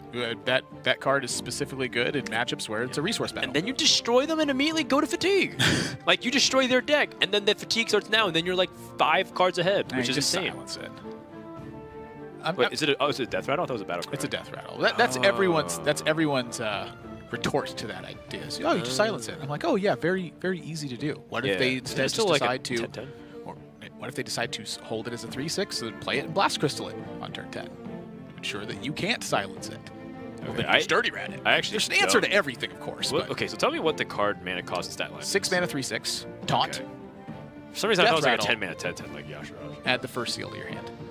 Okay. And the first seal makes 2/2, which makes next puts another seal in your hand, which is a 3/3, and then a 4/4, and then a 5/5, and then finally you get. His name has slipped me, but he's a 10 mana 10/10 that says destroy your monster. Oh, okay, that's 10 mana 10/10. It's a battle cry. Yeah, and you get it after you play the 5th seal. So you're talking about silencing the first by Ridden herself, right? Yeah. Okay. All right. So now that we're clear, I mean, obviously I haven't studied extensively. Well, the card's a not lot of even out cards, yet. you Yeah. know. But it'd be interesting to see, and that's an example of it. Here's kind of what's happening in the standings. Love You Lots, with a couple of wins, have at least have an even game win-loss differential, which will be important because it seems like we're going to have some ties here. And at the end of it all, we'll take the top 4, fly them out to the live finals here in Burbank, California, which honestly is not that bad of as it sounds, primarily because it is wintertime for many of these countries, and sunny California is actually a sight for sore eyes. It's going to be nice and cool in California, where it's air conditioned outside, seemingly. Yeah, you know, a lot of these other, like a lot of the EU players we're talking to, because Trinity Series is primarily dominated by European players. Like, oh yeah, I can't wait to go to California. It's freezing here. Yeah, I think this is actually like one of the first like predominantly North American teams that like matchups that we've had. Most of the teams have more European players. Yeah, if you discount the fact that Eloise is from China, you have American players facing off. And these are 2 American teams. There are a couple of American players on other squads. Team Liquid, for example, has Dog. But yeah, if you look at it, most of Hearthstone's top squads are European. And I think it shows in results too. Like you look at the top ranked players and the most prize pool earnings, and it was the best results. It's primarily Europe. Artosis was the first world champion. At this point, we don't even really say it seriously at all whatsoever, but we just say it to trigger specifically European players. Look, because here's for some reason they get really upset about it. Here's what I'm going to say. Hey, who did Artosis beat in the finals? Kripparrian. Now, who did Firebat beat in the finals in 2014? Tiddler's Nobody knows. Oh. See? It's impossible to remember. Who did Osaka beat in 2015? Great question. I don't know. Form. No, nobody knows. Who did Pavel beat in 2016? Again, nobody knows. It's Dr. impossible to Hippie. remember. You always remember Who did that Muzzy beat in the Artosis... 2017 Grand Finals become world champion? The 2017 world champion. Is that a prediction, Dan? Over a month ahead of time. It's Maybe. time for game number 7, and Love You Lots needs a win in a big way. They are down 4-2 in the set, and they need to take this match to put themselves in that top 4 contention solidly. So with Doomsayer, that makes me consider whether or not this is a fatigue-based warrior. So if you guys thought last game was long, you could be in for quite the ride. You know, it's so funny because one deck plays for fatigue and says, you know what? Hold my beer. The fatigue warrior says, I'm going to come in here, you know, or whatever they drink in taverns. Hold my ale. It was the Warlock matchup first. So it's like hang on. Let me beat up this deck. Let me blow up all their minions. Let me show you how it's done. So they're like, oh, you want to blow up all my stuff? Okay, I'm going to blow up all your stuff. Here's my Warlock deck. Right. Hold my beer. And then the warrior steps in. He's like, hold my beer. And it's a Foster's at that point. It's one of the biggest ones you can get, as Navi touted time and again. Tempo Store makes the read. And we're just going to go for, like, it's not a Pirate Warrior. We don't think you'll queue Pirate Warrior. Those are extinct right now. Yeah. They have explored Ungoro fully and have not returned. It's got to be a slow Warlock. Harrison Jones against the Medivh the Guardian. It's a great way for Warrior to deal with Atiesh, which is usually too big of a tempo swing down the road to handle. But Tempo Storm has the kicker here. Nosferatu can pick off key cards. Like Dead Man's Hand. Or N'Zoth. Or what have you. I mean, I'd say it's an N'Zoth build for Love You Lots, but it could be. I mean, the thing is, though, Tempo Storm saw 2 cards being kept. So are they thinking it's better to life tap to generate resources, or is it better to play Nosferatu early on? Because obviously we can value the tempo now, get the chip damage in, and it doesn't really matter if we play it now versus 2 turns from now. I like the chip damage personally, and I want to also call back to Love You Lots versus Complexity when they played against an N'Zoth Warrior from Complexity and ended up never life tapping a single time in the matchup to try to draw it to that endgame point. Here's another thing too. Tempo Storm also has at least a Trailblazer that might give him some long-range game, and there's also the real threat of Stonehill Defender when it picks up. If Stonehill Defender picks up the Dirty Rat, that can also complicate Love You Lots' situation. They've already lost Battle Rage, which actually does sting a little bit because of the card draw mechanism is really important for Fatigue Warrior to get into the mode of just being able to play cards and have a sizable hand. So is it a bluff here if Love You Lots just doesn't armor up? You're like, oh, we have the second battle range. I like where your head's at. Look at this! They're playing just tempo-oriented. Dirty Rat! That could be so big! That can be very vital in the matchup. I mean, Primordial Drake is also tempting in itself because it's a big minion, but Dirty Rat can completely disrupt things if it lands on Harrison Jones. These styles of matchups are all about manipulating something. And when you're able to manipulate key battle cry effects or key tempo turns from your opponent, that's what matters most in these long game battles. Let's go ahead and tune in and see what these teams are talking about. I'm not going to coin. I mean, we do care, but it's better that we draw 3 than we overdraw 1. It's only bad if we overdraw a critical card, of which there aren't many. Right? Let the pain speak to me. Cool. Probably just 1.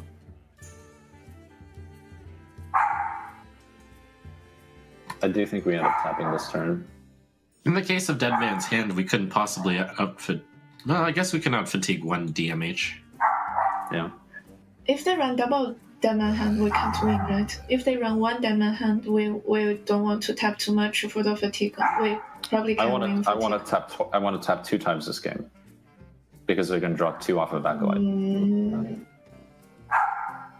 So I think we tap this turn because I don't want to play anything else. Yeah. Yeah. All right. Good talk.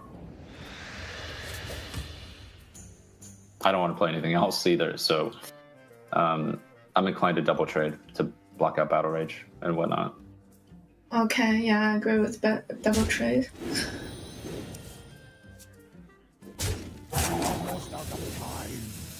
Yeah, I guess. So we can Blood Razor. There's the first one.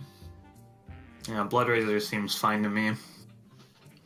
They play 4 or 5 next turn a lot of the time. Mm-hmm. We don't have a great clear, but we can clear. What now? Yeah.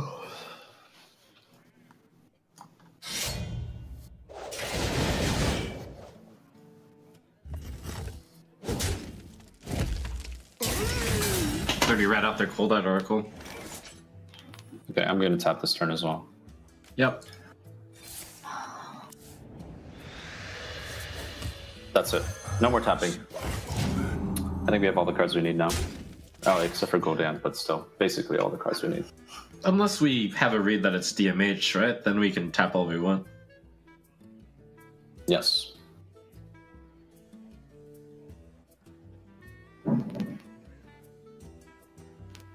I personally don't agree with all the life tapping. I think that even if it is Dead Man's Hand Warrior, that you need time to actually kill your opponent.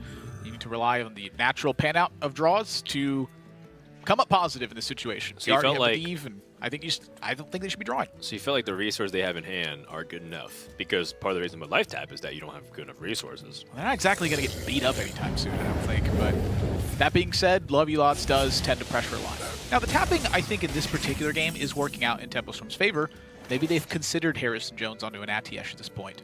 I don't think they have. We've listened to their comms, and they're not even considering it whatsoever. They're thinking about Dirty Rat to disrupt other cards, like Cold Light Oracle, for example. Or hit another Acolyte and force some draws. I mean, I think that tapping in this particular game does benefit them. But that's because we have the top-down mode. We can see the hands right now.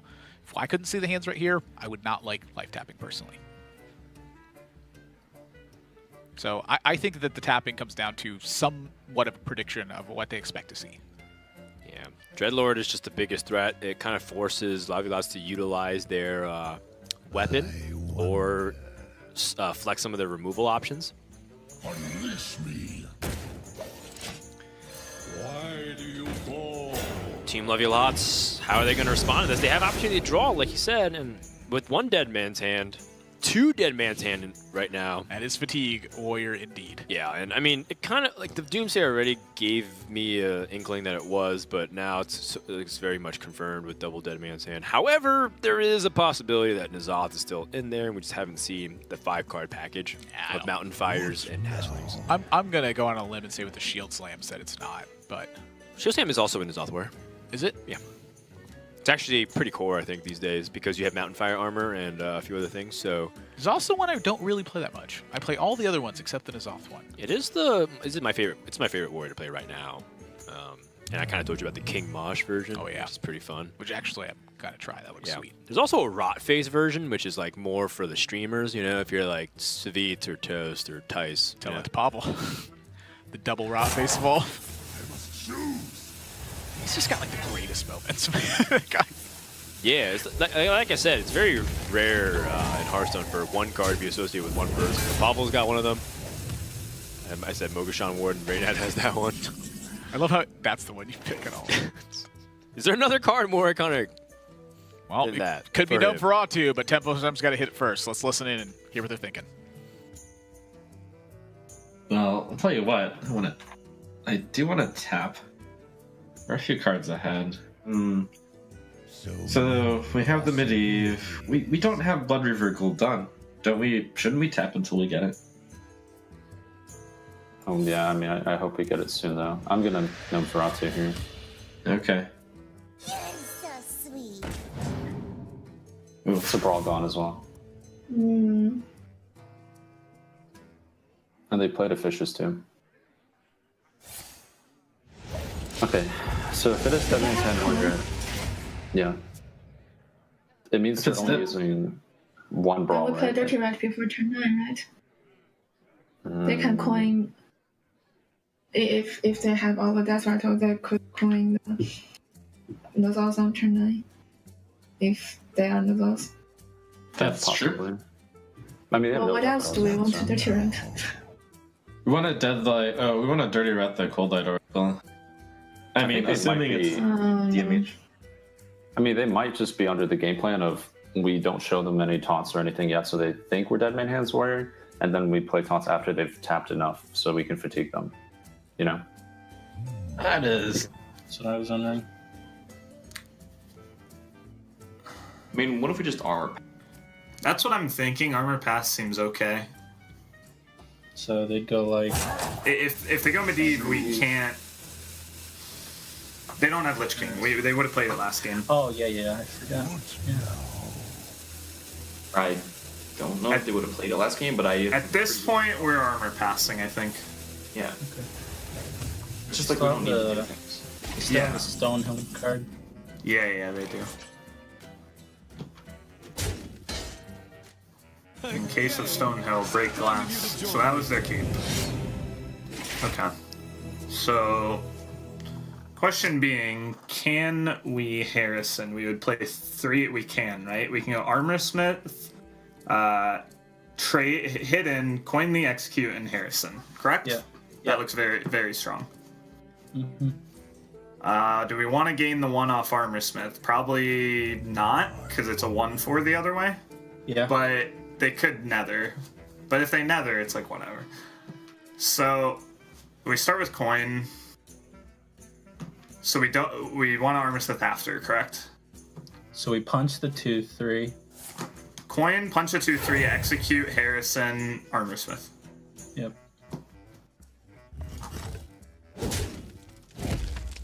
And what else? Oh, they didn't want the coin. It is Dead Man's Hand. Whoa! Wow. What? Holy cow.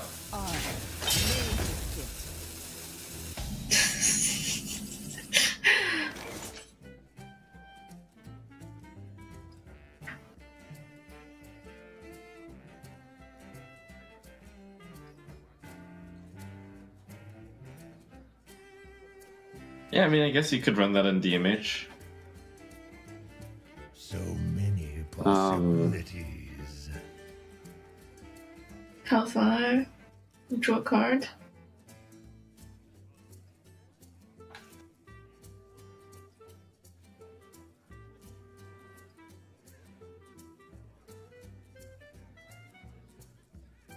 Sure.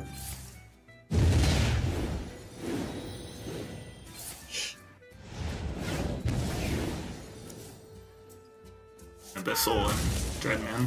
So we want to save the second execute. And still, they have the Stonehill. Yeah, we're saving execute until like disaster times. Because we do have we have a Shield Slam as well, but that's obviously a little harder to use late game. We want to use that before the loop. So many possibilities. Next turn we might just Garrosh mode. They showed us they didn't have weapon destruction last game. Yeah. They're not tapping now. Yeah, they're thinking about fatigue. They're thinking about fatigue, but yeah, we're Good. just So we want to take it slow. They're gonna Gul'dan. They're gonna Gul'dan. So I think just Garrosh moding is fine. We don't need 2 Garroshes, right? We've got all the stuff we need. Yeah, yeah. And you don't want the armor. No, like they Gul'dan. They Gul'dan. We've got 1 through. Yeah. We've got plenty of life. Yeah, it makes it so we might not have to brawl. What? Okay. What's up? Nothing. In my head, I was imagining it whirlwinded when we played it. I always imagine it whirlwinds when I play it, like just because of the animation. Is that why In my head, I always have it like whirlwinding when I play it, but I know that never happens. It's because you mash that hero power button. Alright, so they actually ripped Gul'dan. That's interesting. I mean, it's fine for us, but they sort of think they have a chance to win via in fatigue. Yeah, that's a rush to show them that they're wrong. Oh yeah. So what do we do now? I think we can. So we need to play a card. How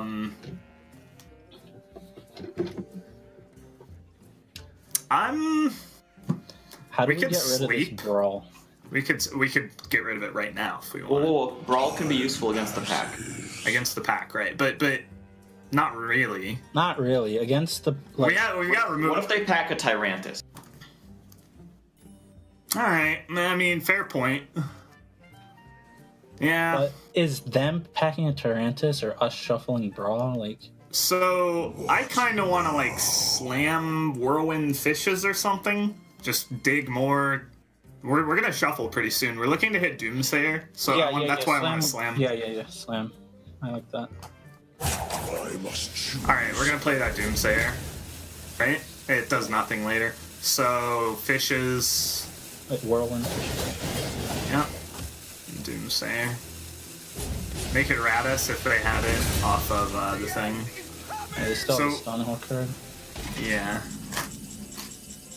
We don't need to shuffle the Acolyte, given we have Armorsmith and Stonehills and Battle Rage. Yep, there's the rat. Hey! Wow. That Gul'dan draw was massive. But was it, though? It was. I mean, that's like one of the ways that they can maybe win this game, but Love You Lots is... Can they, though? They can, yes. Just, I mean, they still have 12 turns of Gul'dan going. That's 36 damage. And Love You Lots does not have armor up at this point, so they do have to do something to make up for that. Well, that's a good way to just get it started. Indeed. Dead Man's Hand, shuffling another Dead Man's Hand, so the infinite combo is on.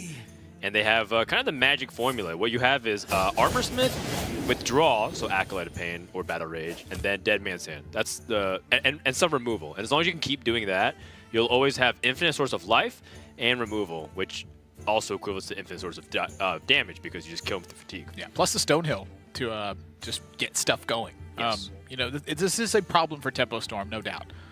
But there is a world where they can come away with this one. Love You Lots just needs to draw pretty much in the imperfect order. Yeah, but that world is not this one that we live in. That Probably they will not. be able to win. I think Love You Lots' chance to win is over 99% at this point. And this goes all the way back to that Sanguine Reveler that they didn't play off the coin. Jeez. Different timeline. To lay off. Different timeline. Oh my gosh. What is this? Twisting Nether. Because Tempo Storm has no good way to deal with this Acolyte and prevent the draw. Using Twisting Nether, and if they had the Atiesh over the Harrison, which they could have pulled the Dirty Rat, but they didn't have the read on it because Love You Lots had concealed that information. Honestly, there's nothing wrong with that play. It denies a draw, and it preserves their better direct removal with Siphon Soul. I mean, Love You Lots isn't going to put 3-4 minions down the table at one point. in Tempo Storm's spot be like, oh my gosh, we have to kill this stuff now. The fact they're preserving extra mana later on could actually matter. Saga Slither are very hard to deal with. Sometimes you're twisting Nether to clear card draw, and your opponent gets Sogoth afterwards, and Honestly, that could be the trouble. ordinary Diehard's not too bad either, but yeah, Sogoth definitely the best. Oh yeah, Sogothin all the way. I am surprised that Love You Lots is playing the Armor Smith in this spot. That's somewhat peculiar to me. I think they want a Battle Rage. Oh, they have the shield block in hand. Okay, yeah, that makes everything easier. I don't think the life count truly matters, but we'll see. Oh, another Damage Hint is early on with another Battle Rage. That is the magic wombo combos. The more card draw and shuffle, Dead Man's Hand you shuffle in, the better. Yeah, not the Stonehill they're looking for either. They needed something very impactful. And the really harsh truth is that there's not much, when Warrior gets going like this, there's actually not really much you can do. Yeah, that's a true story. I mean, Yeah. if you are playing a pure form control deck, Warrior... This is not even a control deck, really. This is just what we call it fatigue. I mean, this is like where this situation comes up, is the Warrior indoors through this situation eternally. Let's go ahead and listen to Lovey Lots and hear if they're still cooking up some crazy plans. Kind of like if we shuffle, So I kind of want to shuffle now, is what I was thinking, and draw Right. more. if we shuffle, we can start aggressively playing stuff off Stonehills and like actually making them have to answer stuff. At the same time, I kind of just like N'Zoth or Sagoth. Sagoth. I like Sagoth as well. I like Sagoth. The thing I dislike about Sagoth is then we're not shuffling a Sagoth. Well, what's our play after we shuffle? We don't have a great play. It'd be like Stonehill, but if we hit like Curator, I would shuffle Stonehill. I like Sagoth. I think it's okay. Like, we don't need infinite Sagoths, you know?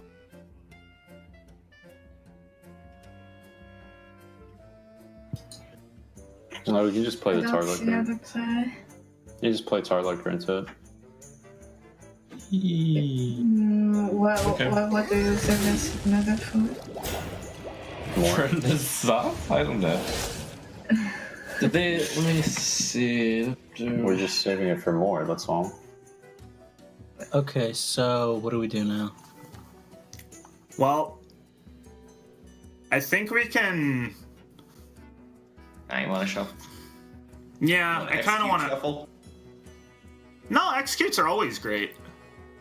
We have plenty of draw. I want to shuffle and like block Shield Slam or something. Yeah, that's what I was thinking. Like shuffle. Yeah. Let's do that. Wait. Do we play What's that up? one? What's up? Yeah, we do. You always play that. Yeah. They know you shuffled it. Yeah. Okay.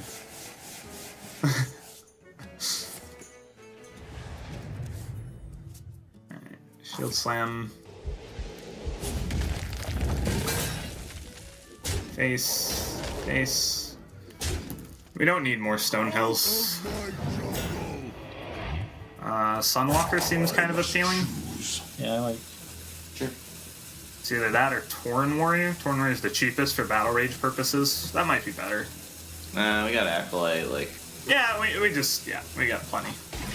I like being able to slam threats to punish them for not. Yeah.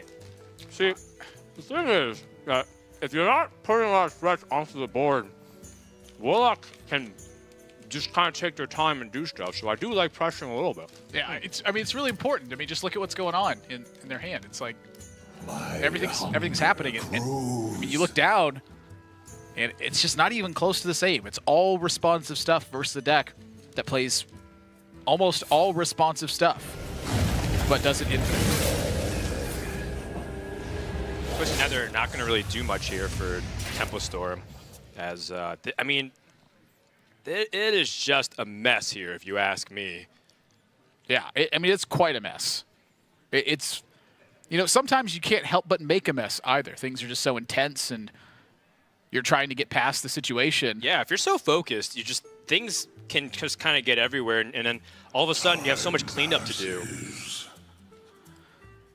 And I mean, it's kind of hard to focus only on Hearthstone. You got to be able to multitask. That's kind of the big thing about the Trinity series. Yeah, and all this mess Can make you really salty. Yeah, can I get some water? Yeah, I have some water right here, actually. Truth is my shield.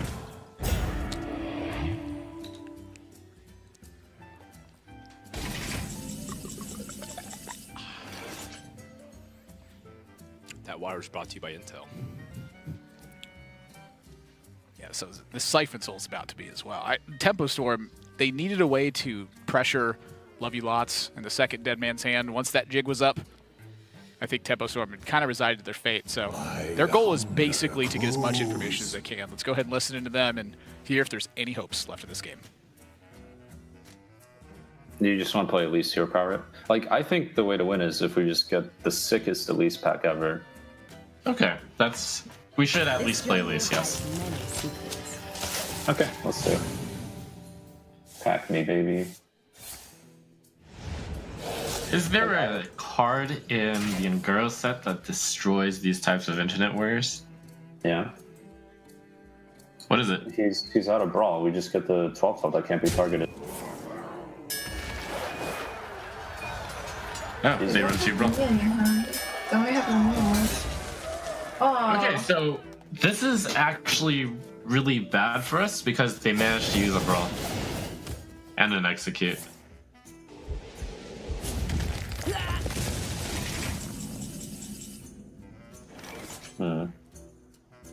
But that implies that their hand is... No, don't play it, dude.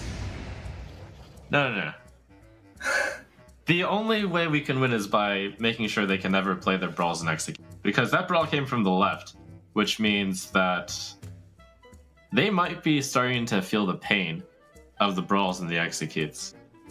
It's possible we can force this to a draw, maybe. I think we want to bait the weapon. No, we just never play any minions. We literally pass the rest of the game. I know we burn the pack, but maybe we can... They're just gonna shuffle again. What are you talking about? Shell block. So many bloody diseases. It's possible that the game will end before then. Like, it'll end in a draw. Even if we fatigue for 29. I think we never play any minions. We can burn some of the cards, like the file, and then we can draw into stuff that's useful. Trump, do you know how long a 45-turn timer is? Yeah, we are probably on like 15 or 16 or 17 now. 45. I will be taking 30 fatigue damage. We will just be dead. No, here's the good news though. We can take up to 26. Time passes. There's like no burst in that deck. We are just taking increments of like 20, 21, 22. Oh, right. It works that way. Oh, right. That's how it works. That's how fatigue works. Okay, anyway. New plan.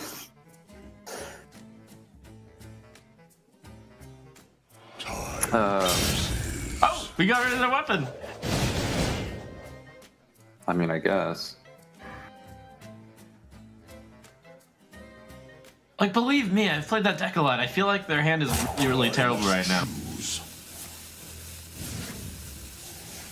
They're actually going to be very desperate soon, I think. Out of my jungle.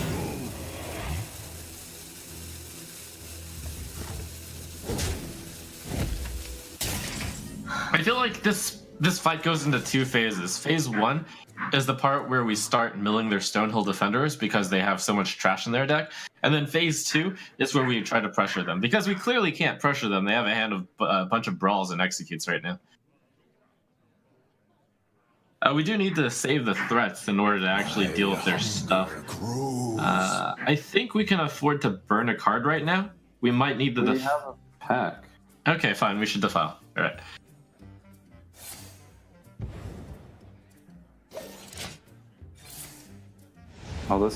Trump is a little bit soon on the Kobolds and Catacombs new adventure pack that's coming out with his phase 1 and phase 2 here.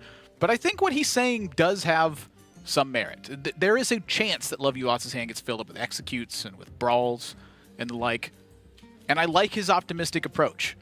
And that is key to any games, to making sure that you are secure in your game plans, that you're playing tight even in losing scenarios. You have to make the most of it, no matter what.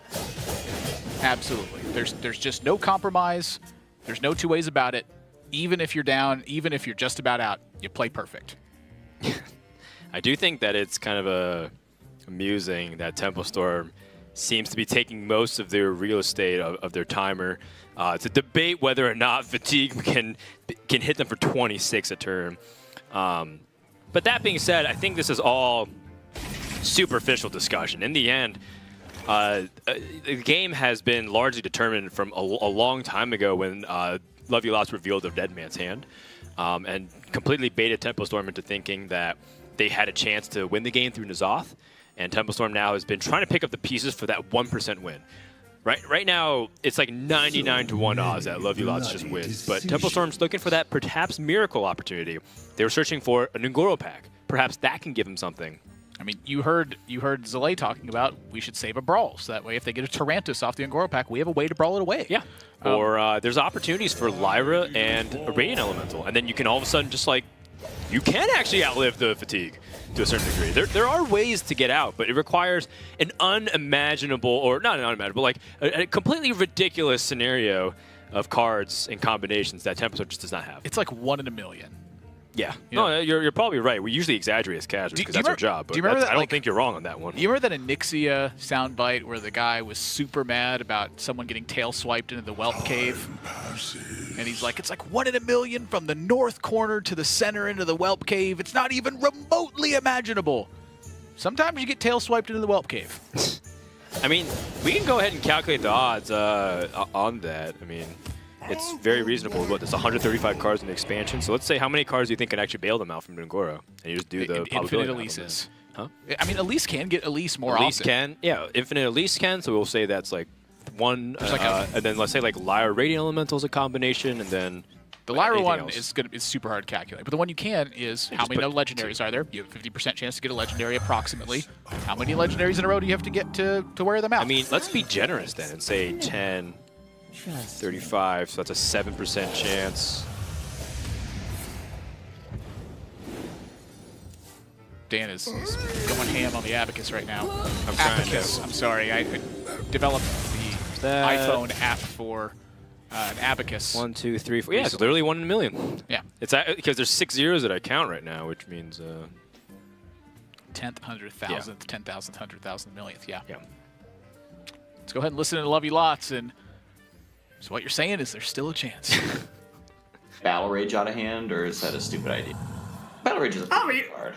It always does something, but we can get one out. It does nothing right now. We can get a better card to shuffle, right? Or a worse better card. cards. So let's. The worst card is Brawl and Execute, sort of. Yeah. Okay. Let's There's not. Brawl, Execute, Slam. Because you can always cast Battle Rage for 0. We could cast Battle Rage for 0 this turn. We could whirlwind our board. You want to do that? I don't really want to do that. I kind of want to. Okay, then do Just do that. what you want. Remember to Doomsayer then.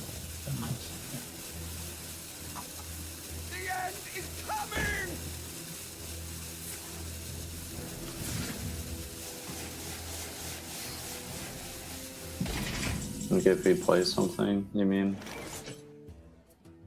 It's time. Oh no! What a misplay! No, actually, honestly, I think we should have Mistress and killed it. Okay, I mean that's no. What? Actually, this is our chance to just play it into the Doomsayer. We should play the Mistress into the Doomsayer. And then we should think about playing the Dreadlord into the Doomsayer. I think we should play the Dreadlord into the Doomsayer. This is the only way we can... There's no way the Dreadlord ever does anything. He's like 5 executes in his hand. Just play the Dreadlord. And I'll play the pack this turn, yeah. Oh, is I there don't care any... about Yeah, the cards in our deck are useless. Yeah, pack. Yeah. Okay, we got a hatchling. That gets us another turn. Garbage, Trump. No, we got another turn of the hatchling. Oh crap, maybe we shouldn't have played Mistress. It can heal us. Oh crap. It's over. Wait, is it? It's over. Thanks, Trump. Why they got that lucky and I got Soga?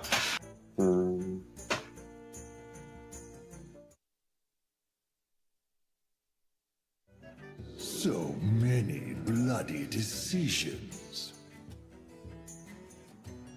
If we hadn't played Elise, maybe we could have like completely trashed their deck. Maybe.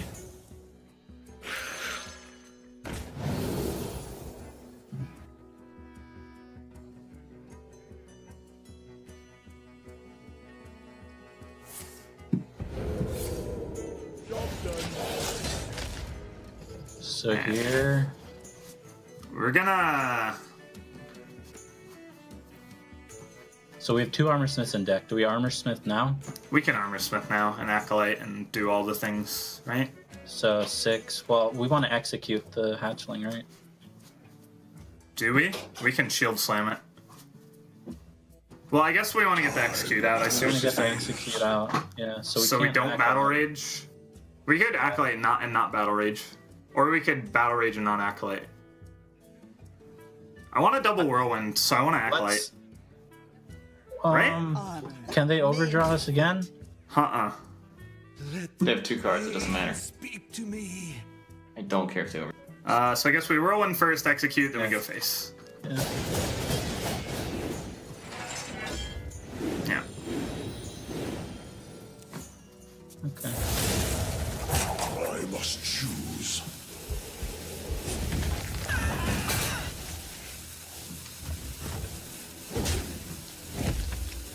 They did just play the leftmost card, which is created by a dead man's hand, so let me start typing up the list. So you play and I will type. Okay. They also shuffle the more stone here there.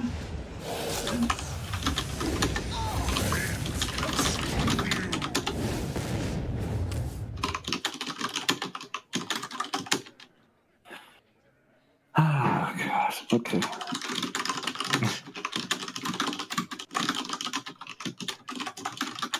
I mean, I think you should have the 30 card list already.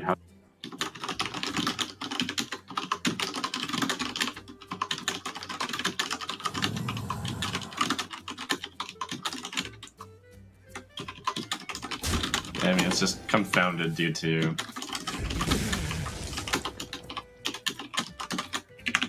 all the shuffles.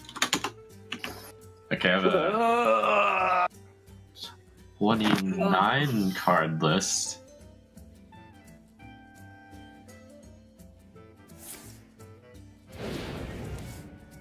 You have a 29 card list? Out of my Yeah. Oh, see, that Stonehill Defender wasn't actually created by any... Can you ship it? Because I think But the thing you're there missing is definitely be more Stonehill they shuffle. What was that? I think you're just missing Harrison Jones, right? No, I put Harrison Jones to that list. Oh. We don't want to join now, right? Yeah. Do we think that deck possibly runs... No, there's no way that there's 2 public defenders in there. So What 2 are we Shield doing? Slam. Can I leave? Please, Trump. Are you done? Did you get the 30 cards? Can I, I go don't have home? the 30th card. Oh, it's Slam. It's Slam. Okay, we're good, we're good. Get out of here. Come on, Get out of man. here. We're done. We're done. I have the list. Okay, thank you. You Now I can play it on ladder, yay! for now. This is a terrible ladder deck. Team Love You Lots takes Game 7, and we are just basically past the halfway point of this best of 11. If you guys didn't really think that there's enough control decks going on in the meta right now, I'm sure you've enjoyed the past 2 hours, as that also was an almost a 40-minute game. Yeah, or past 3 games. Either way you want to slice it. Yeah. Yeah. I mean, and let's be real, too. That game could have dragged out for a few more minutes if Deadstone wanted to. I mean, Sane's like, can I leave? I know I can't win. Trump was going in, though. Yeah, you know, you know what amuses me? It was when Trump said, when they opened the pack and said, okay, now we lose. oh, they got so lucky with Solgaroth. It's like, that's what caused you to lose. Yes. The stark contrast. I mean, look, at the end of the Warlock mirror match, Just Saying said it. He's like, oh, free win deck. Yeah. Team Love You Lots was very much in similar situation with that. They had an idea prepared specifically for decks like Control Warlock, where the goal is to completely run them out of ways to actually kill you. And since the Warrior has Dead Man's Hand, it endures forever. Yeah. Well, I mean, forever is quite literally true in this case. When people say forever, they're usually exaggerating again the time. But yeah, they mean forever, ever. I mean, it's actually what ends up happening if you end up going infinite in Hearthstone is that the game just forces a draw. And rightfully so. I mean, if you can't kill somebody by turn 92 or 97 or whatever it is, right, it's a draw. I think it's like effectively 100 turns, but I don't remember if that was the case. Maybe it was 90. Like somewhere in the 90 range, I think. Yeah. But you know, the point is that if you can't end it, then the game automatically forces a draw. This happened primarily because of Mal'Ganis back in the day. Before, it wasn't really possible to gain that much armor. Warrior could gain like 200 plus armor through like back in the day. They did Wild Pyromancer, Commanding Shout, Armorsmiths type stuff. Yeah. But with Dead Man's Hand now, you very much can easily clear the if given this the opportunity to, and your opponent doesn't die. Right. And so there's a scenario where Warrior mirrors where neither player ends up dying, and then it forces a draw. In competitive Hearthstone, or at least in HCT, whoever has the higher life total ends up taking the victory. Yes. So if that was the case in Trinity, I'm sure we'd abide by that as well. We wouldn't force them to replay the entire thing. It's a very weird rule, but in theory, that is the player who is at an advantage. There's no other real measure of comparison unless a player has an identifiable path to win, which at turn 97, you probably don't have an identifiable path to win. And so since the game has to end at some point, there has to be a tiebreaker somewhere. Yep. So with that, we will continue this series with Game 8 when we return. More action here at Trinity Series.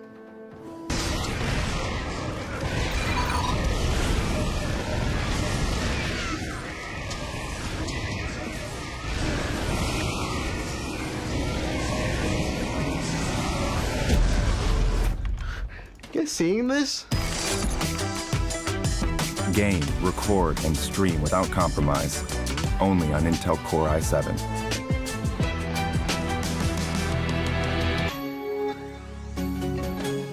Welcome back, everybody, to the Intel Esports Arena, where we are in the middle of a series between Team Love You Lots and Tempo Storm. Score is 4-3, and boy, has it been quite the slobber knocker. Back and forth we go.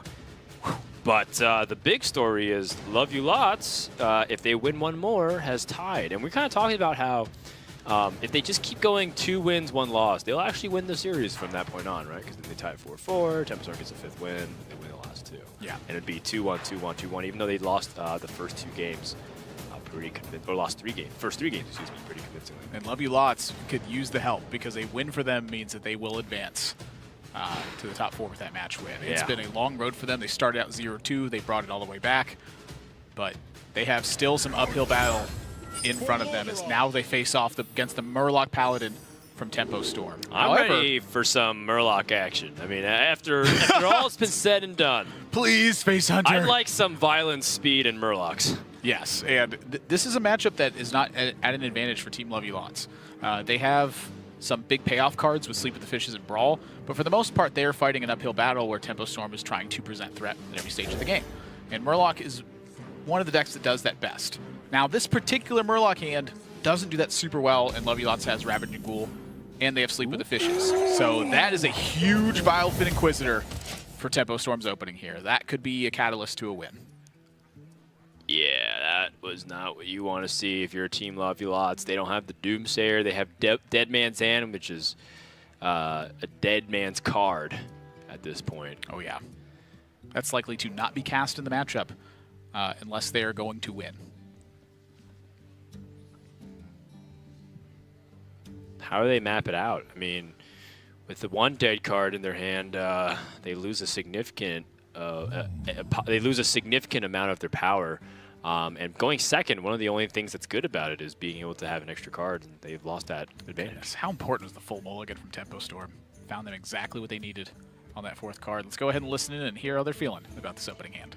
What now? To break your commitment. I know. It's rough. Life as a pro player is rough. Hunter. Cool it. Yeah, let's go. No Doomsday. Let's go. PogChamp. We can kill Doomsayer if they play on turn 2. Nice. Good. And they also don't have Whirlwind effects, right? They don't have the card Whirlwind. They have Ravaging, so they're a little That's bit right. slower. Yep. Yeah, I was wondering if we coin Ghoul. I feel like we do. I feel like we don't. I feel like we go armor up, shield block, into Ghoul, sleep. I'm thinking they run Seer, right? And that screws with the Ghoul, sleep. Oh, yeah.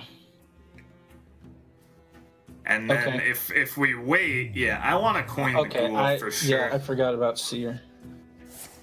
Because if the sleep's not good, we still just have block. We want to be doing this before the King's turn, before the Megasaur turn, and we want to get the Ghoul on board for the Seer turn as well. Alright, now we just clear. Sleep. Yep.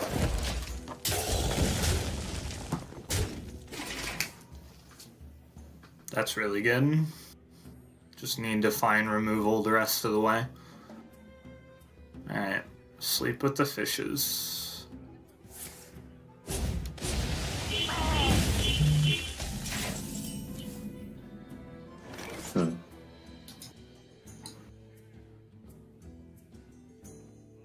That's rough.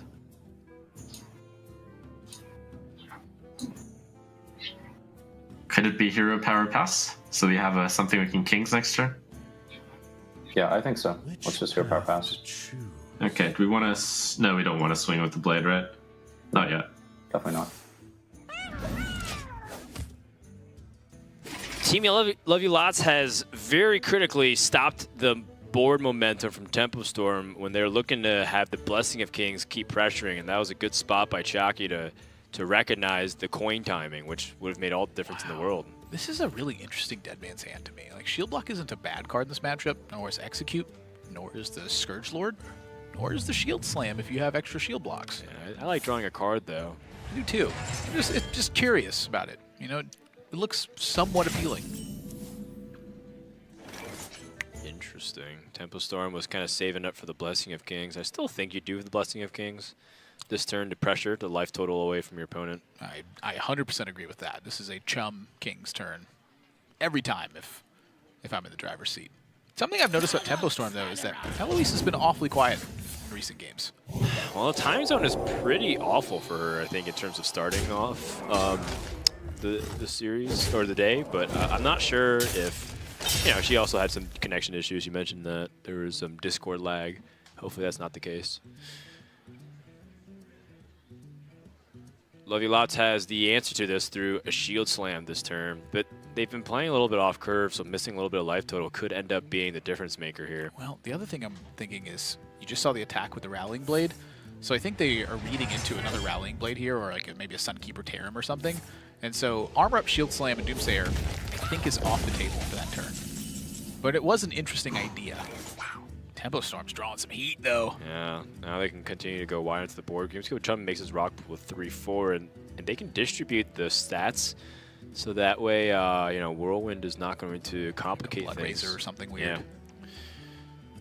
So It's a Gamesco's great turn for them. Yeah, so then you actually want to rock pull the 2-1, so the Razor Blade's not going to be very efficient. And my question is, do you set the Rallying Blade or do you Hero Power, if that's the case? You know, Brawl could be a consideration as well, and if your 1-1 lives through the Brawl, sure, you have Bone Mare, but... Yeah, that's a good question. Considering that after Bone Mare, they're most likely not going to win the game from that point on, and they're not going to fill out the mana, so I think I value Hero Powering. Well, you also know that Shield Slam's in the deck, so like, is there any merit to, say, like, Rallying Blade to clear off the armor so that it can't be like a Brawl Shield Slam? Right, one was used. This is interesting. This is... I think I value the Hero Power, considering that the Rallying Blade would be a setup for a 2-turn lethal. Like, you can hit him this turn, and then you pressure. I like it. But this is, like you said, I think the hedge against the Shield Slam. It's go ahead and listen to Love You Lots. They're under a lot of heat at the moment, and they need to stifle this.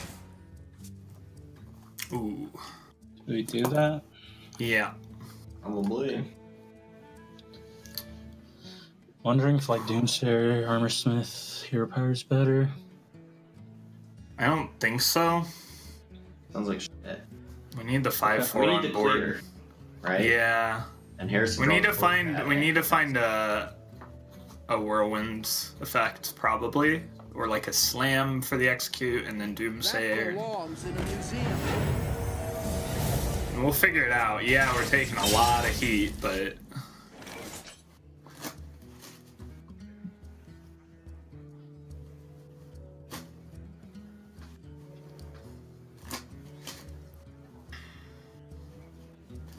we might get a pretty good read on that left. Like, we already know it's something expensive. yeah. Well, Usually playing that left. They touched it, so it's a viable play probably. Well, it wouldn't be. Tyrion? I don't know which one is better. I think Bone Mirror is better. I like the assumption that there's no brawl. So we Bone Mirror, put it on the far left, and just stock it on the Side Hunter, right? The rock pool, sorry. Just stock it on the rock pool. Oh, Bone.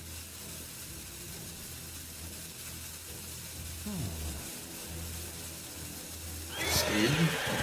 Oh. Of course. Might be dead, boys. Okay. Okay, so we can trade X. We can Stonehill Doomsayer.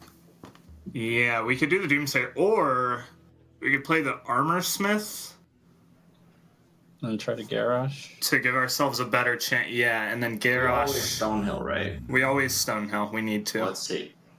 To get a cheap taunt. Those aren't cheap. Do we want the biggest one? The 111? I want the biggest one. I want the biggest one. My instinct. Let's think. So the 711 gives us a reason to Armorsmith now instead, right? Yeah, I think we should Armorsmith. Armorsmith gives us the best shot of living. What does it actually give us? What does it actually make us live against, though? If they have a buff, we're dead. No, we're not. Yeah, we would be, right? 9. No, we go to... Oh, yeah, you're right. So Doomsayer?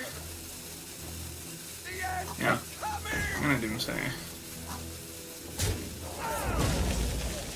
We need them to... Oh, Tyrion! Wow. Huh? All right. Good job, good job. Good job. Good fire. We have Mage left? They have Paladin left. Yep. Is what They you- have Paladin. Okay. Templestorms on match point, putting themselves up 5-3 up against Team Love You Lots, and that is going to be bad news for our American heroes, as they have Paladin remaining. Is that correct? right. That's kind of what they're talking about. And Paladin is going to have to take 3 straight wins. And we're going to have to see a run back to Season 1 of Trinity Series, where Paladin ran amok over and over again. But that was a different Paladin deck. That was a combo Paladin. This is sort of like a combo Paladin, unless they're playing their weird The high-end one from last week. The way Anyfin ended up becoming was more of a control deck. It just kept stabilizing and using Murlocs and eventually having like a late game push of some kind. It wasn't truly combo oriented, but it was definitely a very fun deck to play. If you guys can remember. Anyfin Paladin still exists in Wild because of Old Murkai existing. However, I bet War Leader made it probably a lot worse. Well, I mean, still an attack buff. That's true. Yeah. But the health buff was insane. It definitely was at times. You know, there's a lot of the win condition was just restabilize the board with it, but you can see Paladin across the board. No team is actually losing with Paladin. Well, if it's a Paladin mirror, then it holds true. But if Paladin keeps winning, then it'll have an overall positive one too. And funny enough, it's between 2 teams that have 50% win rate with Paladin. So one of them will be losing after this series with Paladin. Wow, that's so crazy to look at. At the end of this one, right? one of the teams will be losing with Paladin, and it's literally like the do or die game for Team Levulots, and Tempo Storm's on match point. Like, it just finalizes it right there. You're right.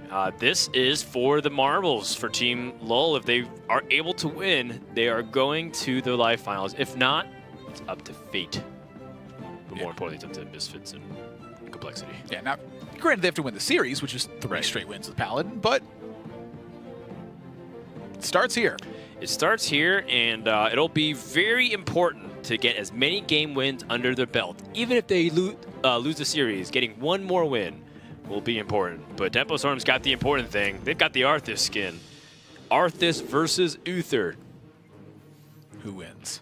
Murloc Paladin, pretty good start here for Tempo Storm. They've got the Gentle Megazord, War Leader, and Vilephan Inquisitor off the coin.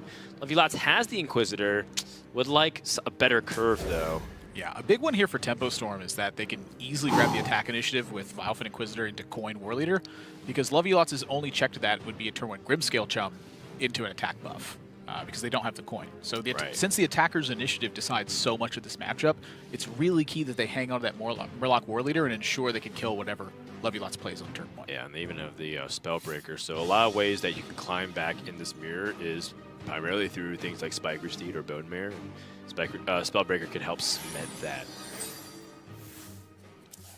Oh wow! Wait, hold on a second. We may have spoken too early here. That's true. Levulots last week brought the PF Chang's Paladin, which was Murloc Paladin plus Control Paladin plus Menagerie stuff. A menagerie of stuff. A menagerie of stuff. Well, I mean, when it's the Menagerie wing of Karazhan when you play the Curator. Oh, yeah. It is. Yeah, plus Death Knights. So they've got like a lot of stuff happening here. And with Equality Consecration, that does mean that they can beat any board. Yeah, basically picture the top end of a Paladin deck and every expensive legendary they'd want to play. They have all of those except Tyrion. Yeah, if you press the 7+ mana crystal in your My Collection, they pretty much put everything from Paladin in that except for Tyrion. Yeah. You can type in the word legendary too and go add some of the neutrals, but don't forget Primordial Drake. It was a weird deck where everything was overcosted and it just seemed somewhat effective, but not totally effective. I got a couple wins. That was the important thing. Which path? Did they get 2 or was it 1? They definitely at least won a game. Yeah, I remember they won the first one. I want to say they won 2. I can't remember exactly. It's not the Auction Master Beardo that G2 brought this week. Yeah, I was really disappointed that didn't do better.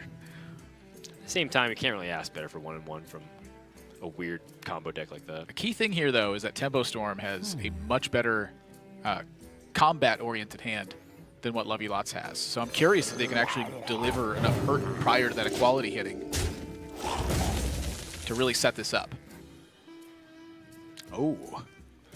Yeah, what's important for Levulots isn't being able to get a lot of value off of their stuff, is to make sure that Murloc Paladin doesn't just jump out the gate and snowball too much against you. Correct. You will be able to win the board eventually, and Equality Consecration on 6 almost ensures that. So in this case, Elder Peacekeeper isn't going to do very much compared to what it can do against Bone Mares, for example, but it still wins you tempo onto the board.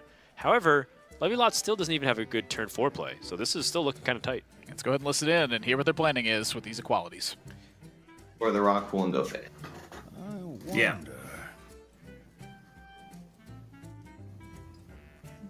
Follow the rules.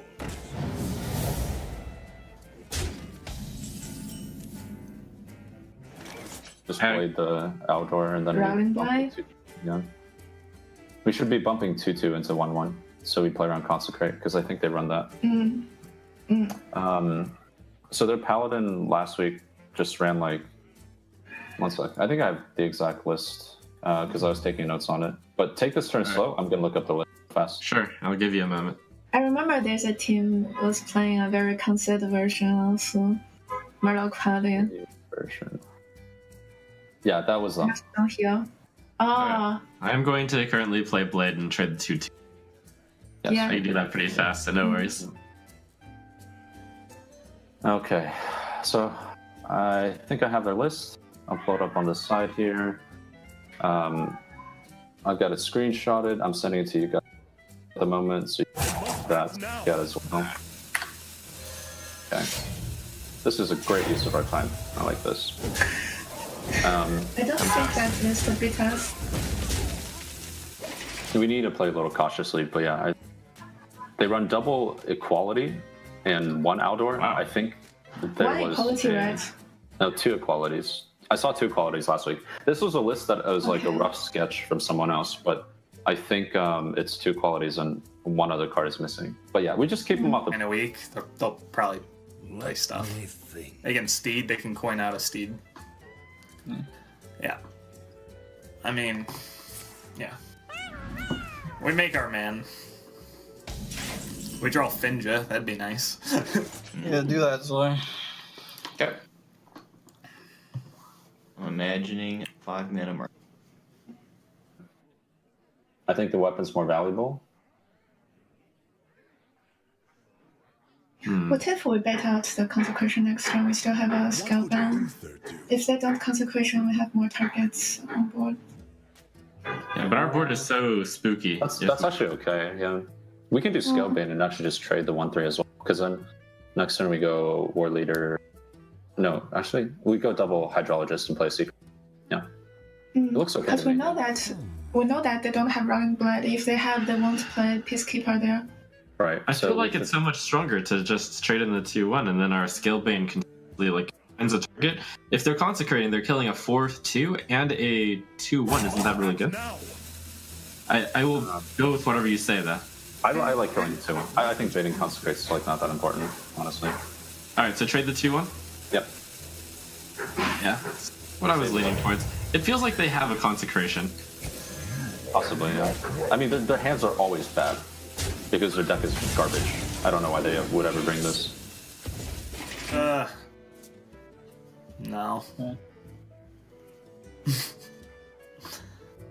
So you just Mega Sword of Soak, right? Do we?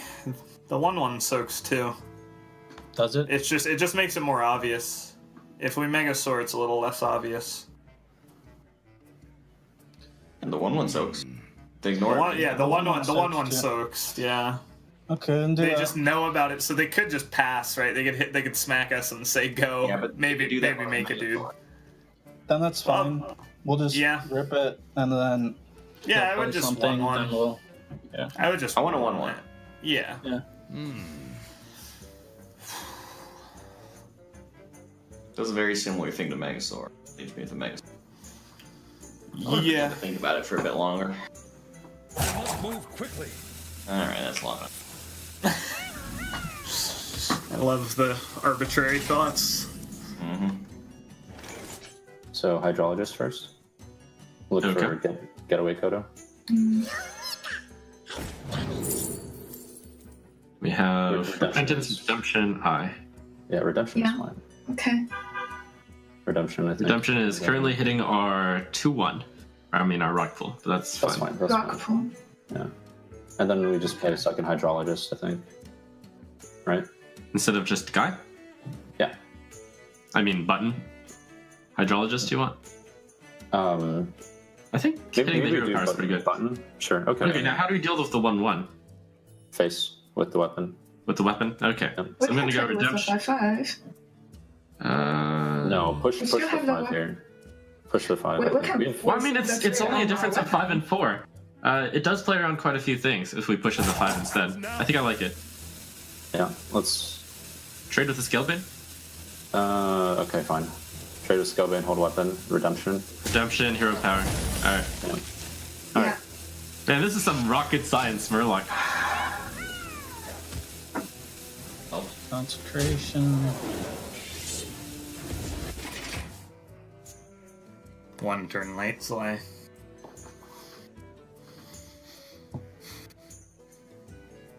It's the rock pool that they get, right? That was the first one. Yeah, they get the rock pool back with any of the effects.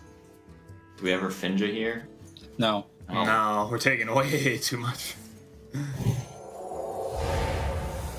They either get a 2/1 on board or a 2/3 in hand. Yeah. Well, it's not Bone Mirror turn, so. Temple Storm is putting a lot of pressure. Love You Lot's hopefully can turn the tides with their quality consecration plays. Even have Ragnar's Lightlord to bump things back up. But the big thing was whether or not Tempo Storm was able to follow up their push with a turn 6 play, and they do. Yeah, now the question is, what turn 6 play do you actually make in this situation? And, True. I mean, the rock pool being saved is somewhat of a big deal, but they haven't really gotten a ton of pressure down. They've put a lot of attention into 1/1s, and rightfully so. Yeah. But, you know, how different would have things been if they just pushed face in this spot? Kind of like the Blessing of Kings to pressure, because it's 4 damage, and then you can Warlock War Leader the next turn. Ooh. Uh-oh. This is another wave of threats. And I mean, it's because they saw a quality consecration. What's the likelihood that opponents have yet another one? Very unlikely. And this is going to get punished, it looks like, from Lovey Lots. Now, they do also have the option to consecration and look to Primordial Drake the War Leader next turn. I'm curious if Tempo Storm foregoing it ever gives them the hint that, no, we don't have it. But Lovey Lots is not going to risk that. They say a 2 damage equality is good enough for them. Okay. Oh my. But now this is a pretty awful turn, honestly, for Tempo Storm. You can make a 5/5. I guess. Seems good to me. And you can set up the Kodo this turn because your 5/5 is likely not dying, and then go right into Tyrion. But Lovey Lots now, they get to play Ragnaros Lightlord if they want. I guess they're afraid of Repentance. That would be a very strong thing to consider in this spot. If it's Repentance, then how much better is it to set up Finja this turn? Probably a lot, because you get to play the Tidecaller first, so there's no consequence on the Repentance in that case. Right. The timing of this, the problem with this card for Lovey Lots is that it could be any secret at this point. Anything but eye for an eye, basically. Even then, you never know if it's just something that Tempo Storm just did fast to bluff Lovey Lots. That's the benefit of this play. It does not really give information Lovey Lots on which one it could be. It could easily be Noble Sacrifice, Redemption, Kodo, or Repentance. I think Murloc Tidecaller hedges the most bets. And also, if it is Noble Sacrifice, then you got Finja to activate Guaranteed. That's definitely true. You have the life total to play with as well. They just go for it. Ragnaros Lightlord. The bold calls. Now it's Tempo Storm. Are they going to follow through on that Tyrion? Oh, yeah. Pretty sure they do. Yeah, they have an easy trade on the board. Do you kill the Lightlord, though? I'm down. I'm down for it. You have already weapon charges to use with Tyrion's Ward Ring. Plus, Tyrion's a strong minion. Goes uncontested. That is a lot of damage long term. But Lovey Lots is starting to piece some stuff together here. Yeah, they actually have a really good set of minions to go with the Gentle Megasaur. Finja, War Leader, and Tidecaller are pretty much like what you really want to see. Right, so the question is, do you use the Gentle Megasaur this turn, or do you use it potentially after Finja? Yeah. I'm liking the after Finja thing. Primordial Drake also is the best challenge to Tyrion as well, because the thing about playing Murloc, Tidecaller, and War Leader is that it gets challenged by the Tyrion. He definitely set up the Finja this turn. I don't think there's much question about that. Yeah, hold back on the War Leader makes no sense. Wow, this is... Oh, baby! Huge draw for Tempo Storm. That's got to be hard to turn down if I'm Tempo Storm. Now, here's another question, too. Do you even bother hero powering or playing another minion? I don't know, but let's listen to Tempo Storm. This is... Things are heating up. Do you want to take the risk, Bone Mirror, go face, and then just hero power? I think it's okay. Because we get Tyrion back anyway. They start to double trade into it. Okay. Alright. Let's do it. Yeah, I'm not cheaping out on the 10 damage, I think. That's too good.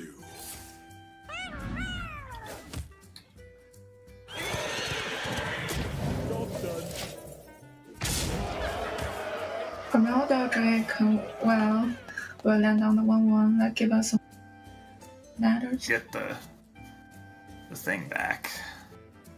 It's pretty brutal no matter how we slice it.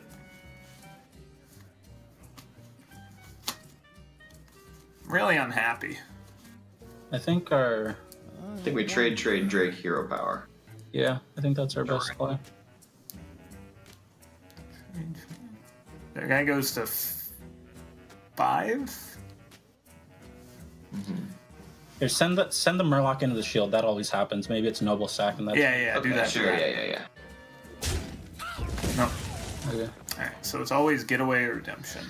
Yeah, I think it's just 3-2. The only other play would be go for the 5. Wait, can we just? If it's redemption, it's really bad to war leader. Yeah, because yeah. Okay, So okay. Trade then.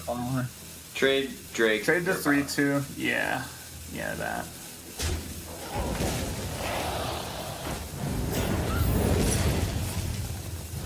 Oh.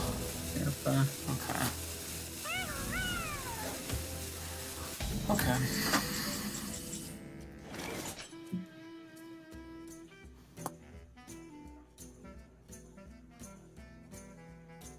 So they have no AoE left. I'm thinking we just play it all and we face. Take half pounds, right? Bone Mirror? I want to trade Bone Mirror into the 1/1. So double trade, right? They have 2 Bone Mirrors, right? Yeah, they play double Bone Mirror. And Yeah, also I think we just double trade. We can take this. Okay. We don't need Spellbreaker yet, basically. We go so Type Caller, Chum, Hero Power, and then play the extra Murloc, and just leave it so he only has Findra online.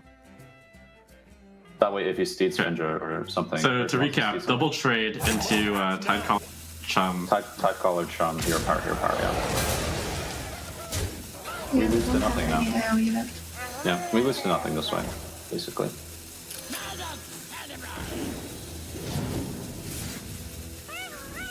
I'm thinking about what it could be. Like tear him. Jeez, there's a lot of dudes. So you send Findra in. Wait. Yeah, do we? Yeah, probably. Could get health or something? No, Probably we need taunt. Send Findra in. Send Findra in. Yeah, We need taunt We need to taunt. live. We need taunt. I know. Okay. So, what do we... Yeah. Are we rallying blade that 4-2, or do you want to?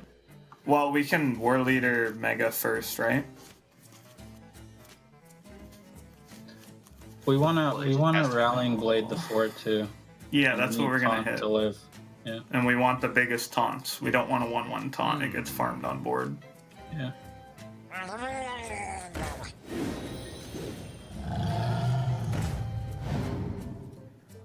We're dead. Damn. Poisonous Divine Shield still. Wow. Okay. Alright, well, let's pick Divine Shield. So we can buff them. That's awesome. Is this 6-3? That's yeah, simple. it's 6-3. Oh. Super lethal. We ship it. Alright, I'll do victory speech. Alright, see ya guys. Thanks, guys. Woohoo! We did it! Hopefully we made it to 5th. Losing to Temple Storm, LUL. Tempo Storm takes the series 6-3, defeating the hybrid paladin from Team Love Ya Lots. And that is going to be a pretty convincing victory that puts them up in the standings. And remember, they weren't pie in the sky dream. They were playing for 5th, 6th, better standings, better money. And Team Love Ya Lots was playing for a playoff position. But 2 teams that were looking to make it the top 4, their dreams have been crushed today. Woo, indeed. And that is a big win for Tempo Storm, and they're playing a large spoiler role with that one. And a decisive victory at that, 6 games to 3. The Rogue did a wonderful performance for them, and they walk away with this one just pure gold at the end. I mean, that Murloc Paladin is a brutal deck to face against. Let's take a look at how the standings are looking after a full day of play into Week 7. We have Tempo Storm still in last place. But, well, actually, I guess Team Love Ya Lots finishes ahead of them then, no matter what. And so does G2. So, Tempo Storm, it's still in 8th, despite all that. Oof, that is not what they wanted to see.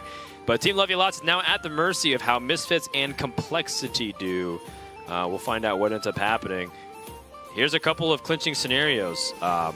that Team Liquid and Virtus Pro all but guarantee their way in through, but Planet Odd versus Misfits, whoever wins that will advance to the top 4, and of course the 4th seed would be determined by Complexity versus Team Liquid.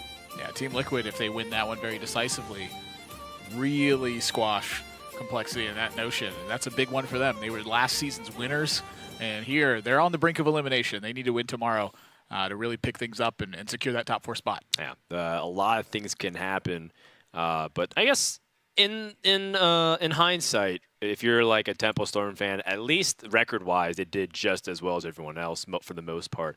The game differential did make an impact, though, for tiebreakers. We're joined by a member of Tempo Storm just to talk about how that series went. So, just saying, how you doing? How's everything over in your camp? It seemed like there's definitely a lot of stress happening when we're listening to the team comms. I'm tired. It's been a long Trinity series, and it's been a long match. We expected Lovely Lots to bring a lot of anti-aggro and a lot of fatigue decks because we brought Zoo and aggressive decks for the past 3 or 4 weeks. Oh, gotcha. So it actually worked into your favor, I guess, if you're talking about that. How big was it to get the win for the final week? We all know that it was probably nearly impossible for you guys to make it to the top 4, but last week when you guys won, Trump was talking about playing for 5-6. Was it just for the pride, or was it something else that you wanted to prove? No one wants to go 2-5. And plus, right now, kind of the meme is losing to Tempo Storm LUL. So we want to take as many people down as we can with us, right? Sure. And I guess now that the series or the season is done for you guys at least, can you just reflect what it's like playing with Trump and Eloise compared to Gar and VLPS from Season 1? I think Gar and VLPS and I were maybe a little more in tune. But Eloise and Trump they've definitely got a lot of unique talents as well. Like, they have parts of the meta that they understand better than I do, and it's hard to piece everything together. Whereas VLPS and Gar and I were kind of always in the same mindset. So what you see from us is that we brought kind of wackier decks, we brought more diverse things because everyone's kind of on a different train. We have to piece it all together and make it work. So that's kind of been the challenge for Season 2 for me. Yeah, and I think you guys managed to definitely right the ship towards the end. I guess it's a shame that we didn't get to play more weeks because I feel like all the teams have tossed up their records in the air. But thank you so much for a fun season. Congratulations on the victory.